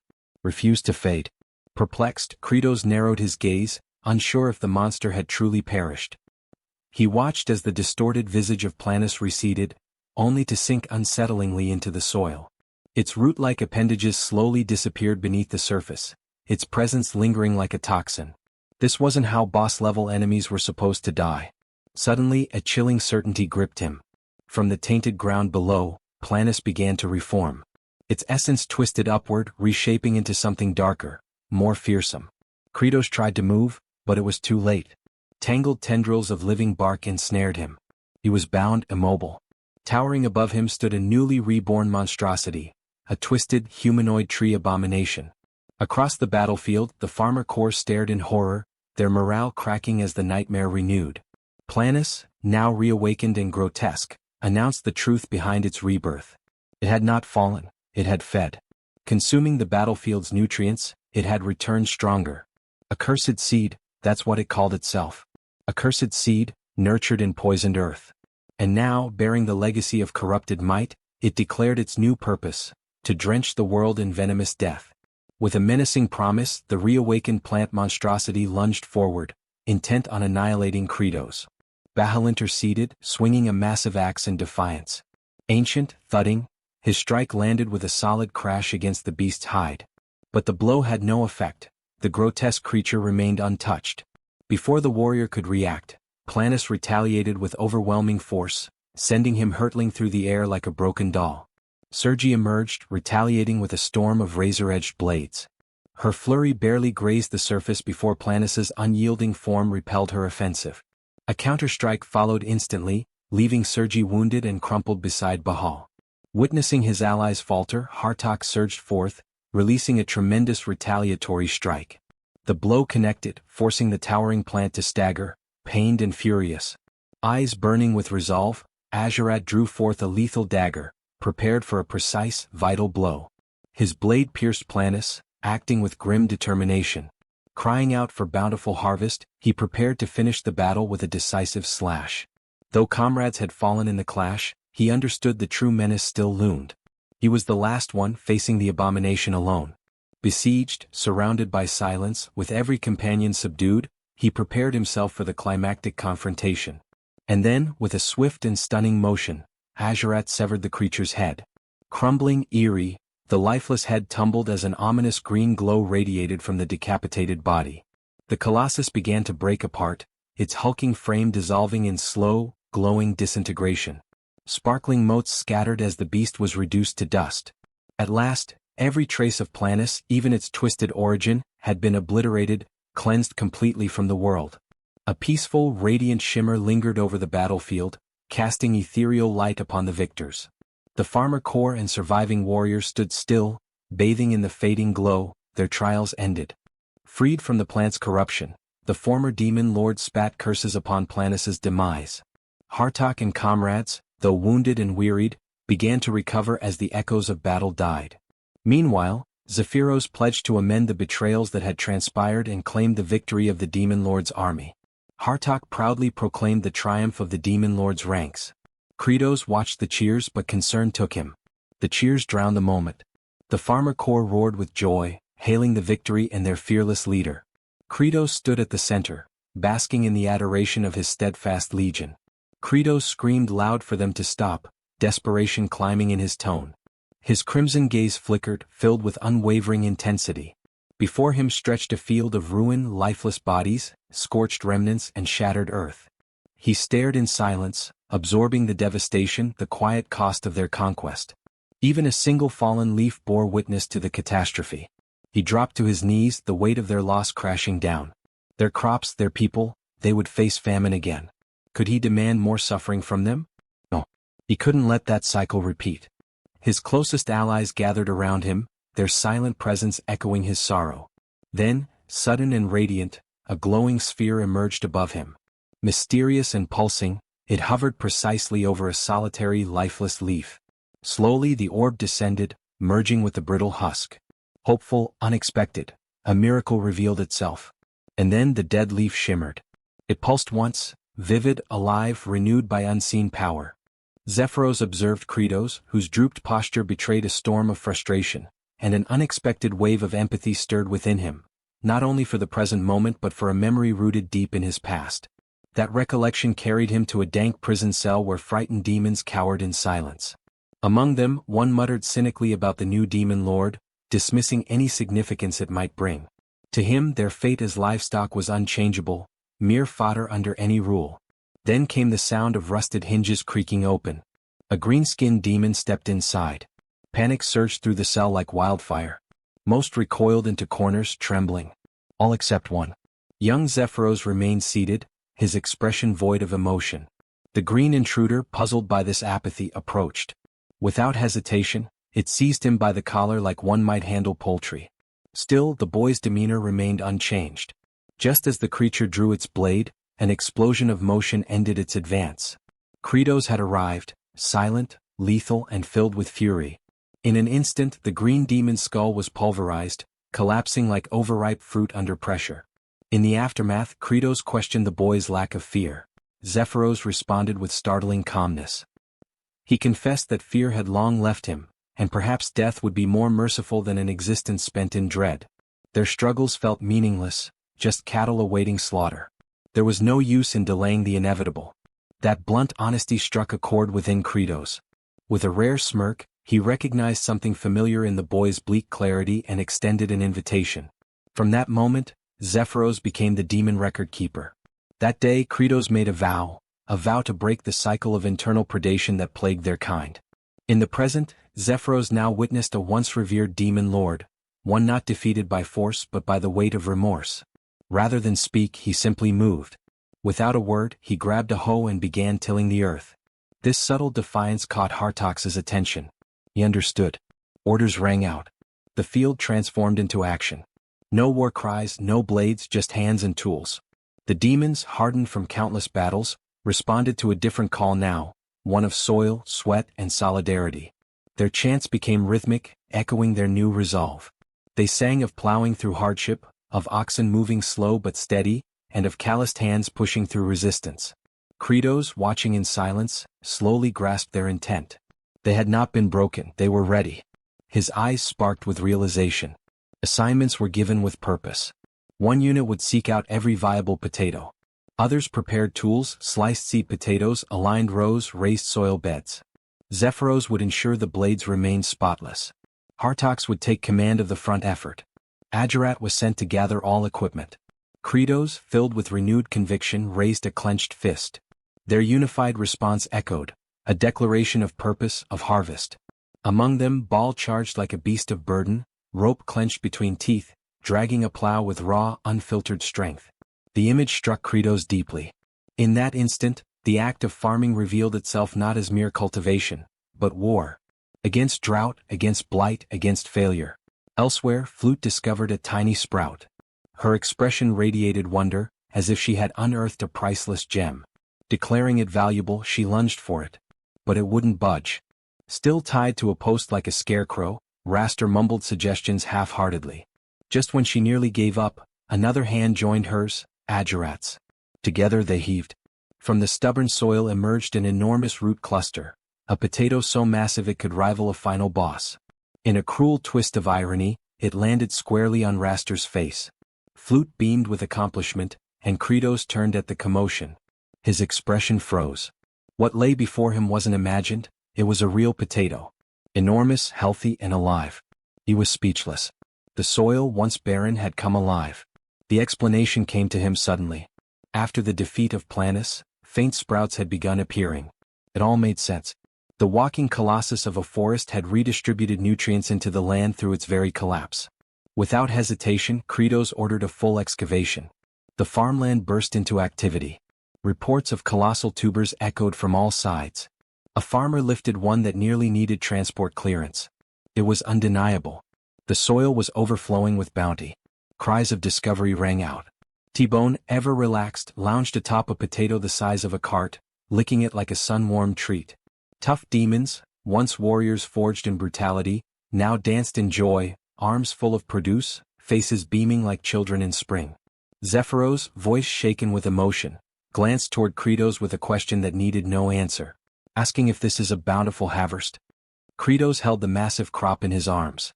His gaze softened. The weight was real. His voice, usually stern, carried warmth. Tears welled up, not of sorrow but relief. Around him, laughter broke out, unrestrained and pure. And so it was. Against all odds, with hands once trained for war now sowing hope, they had achieved what once felt impossible. A true, bountiful harvest. A harvest awaited, one where hunger would no longer shadow their lives. Within the newly established demon stronghold, Kratos, bearing the title of Demon King, examined a cluttered assortment of makeshift reports pinned to a worn-out board. His gaze was sharp, expression solemn as he reviewed the current status of the Forsaken regions. The first territory, labeled with a solitary star, Sartl. Its ruling lord had made the mistake of rebelling, an error swiftly met with destruction. Adding to the fortune, once the heart of Frost ceased to pulse, his followers had disappeared like unpaid apprentices on the eve of a festival. The area now lay deserted, an open canvas for any ambitious settler armed with determination and a shovel. Next came the two-star zone, Planis's former domain. The death of its master left his scattered forces in complete disarray. Unsure of their moral compass, they wandered aimlessly, like forgotten side characters abandoned mid-quest. Then there was the third-star domain, Raster. An individual whose most notable legacy involved acting as a literal lightning rod. Oddly enough, perhaps his most meaningful contribution to date. Kratos considered retribution for past disobedience, but it felt akin to blaming a hamster for steering a sinking galleon. The final and most complex, the four-star territory, was home to a serpentine figure known as Tartu. In the original game framework, Tartu had proven trustworthy, which, within demonic standards, implied he was unlikely to commit betrayal that particular day. Kratos weighed the idea of mobilizing reinforcements from regions 2 and 4. These areas remained relatively stable and responsive. However, expanding forces meant escalating logistical demands. Additional supplies, more mouths, and the ever-growing challenge of managing resources, particularly meals. Until the next yield, caution was necessary.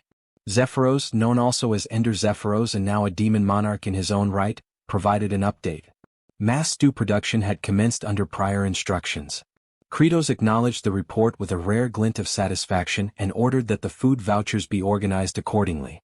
At that moment, a subordinate rushed into the chamber, announcing that standby communications had been dispatched to each territory. This piqued Kratos' attention. Were they complying? A brief hesitation followed. The four-star district, it appeared, was not responding. Tension flickered in Kratos' expression. Why the disobedience? The messenger, wide-eyed and clearly bewildered, offered no reason. No explanation had been given. With evident restraint unraveling, Kratos leaned forward. The messenger hadn't even asked? And worse, ask whom exactly? The situation frayed further. Kratos, now stretching his wings with irritation like a worn warrior returning reluctantly to the battlefield, struggled to comprehend how basic inquiries had gone unmade. His thoughts spiraled. This was equivalent to dealing with bureaucratic buffoonery, where forms were submitted in crayon and logic abandoned ship.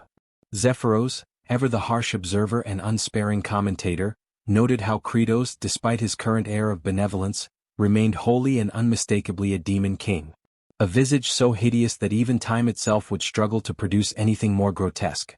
Kratos, though calm on the surface, recoiled inwardly at the idea that something even worse could one day emerge. Attempting to bring order back into the conversation, Zephyros inquired about the servants. Had they offered any insights? Where was the Fourth Lord? The truth landed like a bolt of divine punishment. The Fourth Lord had crossed into human territory, amassing bodies for agricultural use. Outwardly, Kratos maintained his composure. Internally, however, he was erupting with alarm. That specific scenario, etched into the game's history, was the trigger. A moment not of balance or challenge but of utter devastation. The ancient paladin, a harbinger of annihilation, would be awakened not by intention, but by invasion. As long as no borders were crossed, the paladin would remain dormant. But with that blunder, the future became a parade of corpses. Fallen generals, himself shattered and impaled, entire regions crumbling beneath divine wrath. His pulse thundered with urgency. Zephyros, noticing his movement, called out. Where was he going? The answer was self-evident. Kratos had already launched forward like an arrow loosed from a desperate bow. Assistance? Unnecessary. Solo was swifter. As he dashed across the lands, his mind raced. The fall of Planis had elevated the mana seed to level 4. Attributes had shifted, agility now at an explosive 160%, while other stats such as stamina, mental resilience, strength, and arcane potency remained at modest 10s. He screamed inwardly, embracing every exploit he knew, shortcut pathways, unintended movement techniques, even bending terrain boundaries if needed. A mental map formed, with precise markers, demon-controlled wastelands bordering the Tower of Life, the sacred grave of the Elder Paladin. His destination clear. His panic justified. His mission urgent. He ran, not to conquer but to prevent annihilation. And further out stood Magrav Fortress, a border stronghold separating demonic realms from human dominion. Perched atop the fortress walls, one sentinel narrowed his eyes and raised a hand to signal. Recognition flickered as a familiar figure approached. Another watchman leaned over the parapet, noting the presence of only a single disheveled attendant and an assortment of odd-looking travelers. Below, the fortified gates creaked open. From within strode Commander Wokos. The report came swiftly. Envoy Azrahan, also known as Javier, returned from the wilds looking worn and hollow-eyed. His explanation was simple. A monstrous horde had begun to stir but hadn't even crossed into demonic territory before retreating. He acknowledged the outcome as yet another failed expedition into enemy lands, just like the rest. The soldiers were permitted to rest. As Javier and his companion Lloyd made their way toward the inner gate, a sudden metallic clash halted their steps. Kimchi stood silent as the mood shifted. Wokos's gaze turned glacial, reminding all present of the rule: only those who had once left could return. Javier's pulse quickened. He attempted to defend the old man's presence, claiming the aged one had rescued him in the lawless zone and posed no danger. Yet Wokos remained unmoved. Before tensions rose further, Lloyd stepped forward, donning his most charming merchant facade, and pulled a glittering bribe from beneath his coat. The gesture backfired catastrophically. With a punishing blow, Wokos struck Lloyd so violently that his future lineage might have felt it across generations. The commander's fury ignited, and his accusations struck deeper than the slap itself. What followed escalated swiftly. The blade that had stopped them now hovered dangerously close to the old man's throat. A demand was issued: the cloak must come off, and if there were even a hint of treachery, death would follow. Javier inwardly panicked. He knew that whatever lay beneath the fabric would bring disaster. H turned his gaze slowly toward Lloyd. The moment stretched, and then something erupted. A pressure flooded the air. Killing intent, thick enough to cut through steel, surged from the cloaked figure. The world seemed to pause. Even Wokos faltered in that instant. A horn sounded. Sirens wailed from every tower. A sentry screamed from above. The enemy was here. Beyond the gates, a nightmare force advanced. Giants of flesh and scale, row upon row of demons, forming a living wave of horror that darkened the land. Orders barked through the wind. Lines of defense scrambled into motion. Among the chaos, the supposed servant stood unmoving. Within his mind, something stirred, a familiar sensation like a buried prompt from an old game. Detection of hostile units, directive to eliminate. Outside the fortress, chaos reigned. Huge logs slammed into the gate with thunderous impact. Archers fired volley after volley from the walls, arrows slicing through the sky. But the enemy struck back with crude ingenuity, stones tied to ropes, flung like siege hammers, smashing barriers and skulls alike. It was less a battle and more a construction site gone mad. The main gate creaked under relentless pressure, wood splintering with each ram's hit. Inside, civilians cowered in corners, eyes wide, breath shallow. The aged instinct screamed to act, centuries of battle reflexes flaring. Past incarnations, all ending in blood, all forced into violence. His hands twitched, yearning for a weapon. If not for Javier's restraining grip, those hands would already be tearing through the enemy. But this time was different. The old warrior scanned the room, families, the elderly, even children, paralyzed with fear. Perhaps now was not the time to flee but to fight. Then the moment broke. A wooden groan echoed louder than before, and the gate collapsed inward with a final, devastating crash. The flood began. Demons surged through the opening, claws, teeth, war cries. At the head marched a serpentine monstrosity, Tartu, weapon raised, issuing his command to raise the defenders and turn their corpses into fertilizer. Commander Wokos's shout split the chaos. He called for the destruction of the rear bridge. A soldier hesitated, stunned. The commander's eyes burned with desperation. Death was inevitable, but the homeland had to be protected. No demon could be allowed to cross. The order flew, and in moments the rear bridge detonated into a storm of debris and smoke. Any escape was now severed. Javier's complexion turned ashen, lips dry. He could hear the explosion ringing in his skull. The bridge was gone. Lloyd beside him turned a shade paler, nausea clinging to his features like sweat. The grim truth settled, there would be no escape. Among the defenders, one cried out in despair over dreams unfulfilled. Without warning, a cataclysmic blast ruptured the air. A segment of the outer wall shattered next, sending stone and dust cascading into the chaos. Tension turned instantly into bedlam. Shrieks filled the air, bodies scattered in all directions, many stumbling in blind panic. Amid the frenzy, a colossal demon surged from the ranks, its massive hand descending into the sea of people to snatch a young girl. Her shrill cry pierced the air, matched by the agonized scream of her mother. Instinct seized Javier. He sprinted forward, but was immediately halted by a firm grip from Lloyd. Meanwhile, the kimchi remained still, entirely composed. A moment later, the demon's torso simply vanished, erased in an instant as if sliced from existence. The child plummeted from the severed grasp, but Javier broke free, diving through the smoke to catch her midair. He cradled her during the roll, absorbing the impact. Even Lloyd stood stunned, struggling to comprehend what had just unfolded. Above, Kimchi descended, his cloak catching the wind in a silent display. His gaze swept the battlefield until it locked onto Tartu. With no sound but the whisper of fabric, Kimchi landed directly in front of him. There were no theatrics, no glowing runes or swelling music, only a solid thud as his boots met the ground. Tartu's eyes narrowed, puzzled by the Kimchi's attire. The outlandish clothing seemed out of place, almost comical. Kimchi remained unshaken, projecting calm authority as he attempted to de-escalate. Tartu, amused and defiant, dismissed the Kimchi's authority entirely, questioning what he could possibly do in such garb. What followed was silence so tense it pulled the air taut. Kimchi didn't so much as blink before delivering a threat with the cold finality of a closing tomb. The atmosphere shifted like a storm front arriving, weighty, electric. Tartu let out a low snarl, lifted his weapon and lunged. Kimchi didn't budge. His head tilted slightly as though listening to an inner voice. Deep in thought, he questioned whether this confrontation was inevitable. Resolution settled into his bones. There would be no more hesitation. In that instant, his eyes flared with chilling focus. Before Kimchi could react, Kratos delivered a powerful hit, creating a dramatic entry. The decision was made, he would become the blade against his own kind. His foot struck with sudden ferocity, colliding with Tartu's neck. The demon's weapon spiraled away, landing far beyond the skirmish. Kimchi stood impassive, unreadable, as Tartu skidded across the earth like discarded rubble. Not far away, Kratos, the current demon king, watched in mounting panic. Sweat poured down his temples, his thoughts unraveling. This unexpected appearance of his other self had sent his mind into chaos. Breathless and overwhelmed, he felt as though he'd sprinted headlong into a nightmare.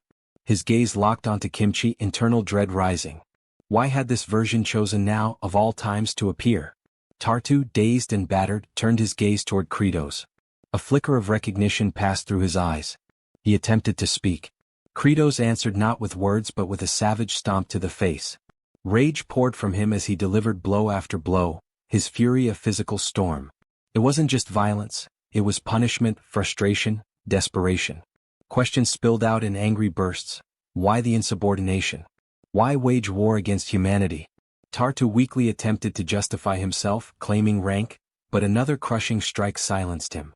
Kratos barely paused, turning only briefly to glance at Kimchi before unleashing another round of furious kicks. Each strike carried not just power but disbelief. They had worked for peace. They had built something stable, quiet lives in hidden fields, trying to exist like harmless vermin beneath notice. That was the agreement. No bloodshed. Just survival. And now, because of one reckless act, everything teetered on collapse. Beneath the rage, what truly gripped Kratos was fear. He silently pleaded for leniency. Just this once, just this one mistake, he hoped would not bring ruin. Let the demons live. Then Kimchi finally spoke, breaking the silence with a revelation that froze Kratos in place. Recognition had struck. Kimchi had seen through everything. He knew exactly who stood before him. Kratos's foot halted mid-kick. His entire form stiffened, breath catching in his throat. Knees trembling, sweat running cold, his thoughts spiraled. His identity had been exposed. The worst-case scenario had just arrived. It was at this moment he knew. He fucked up,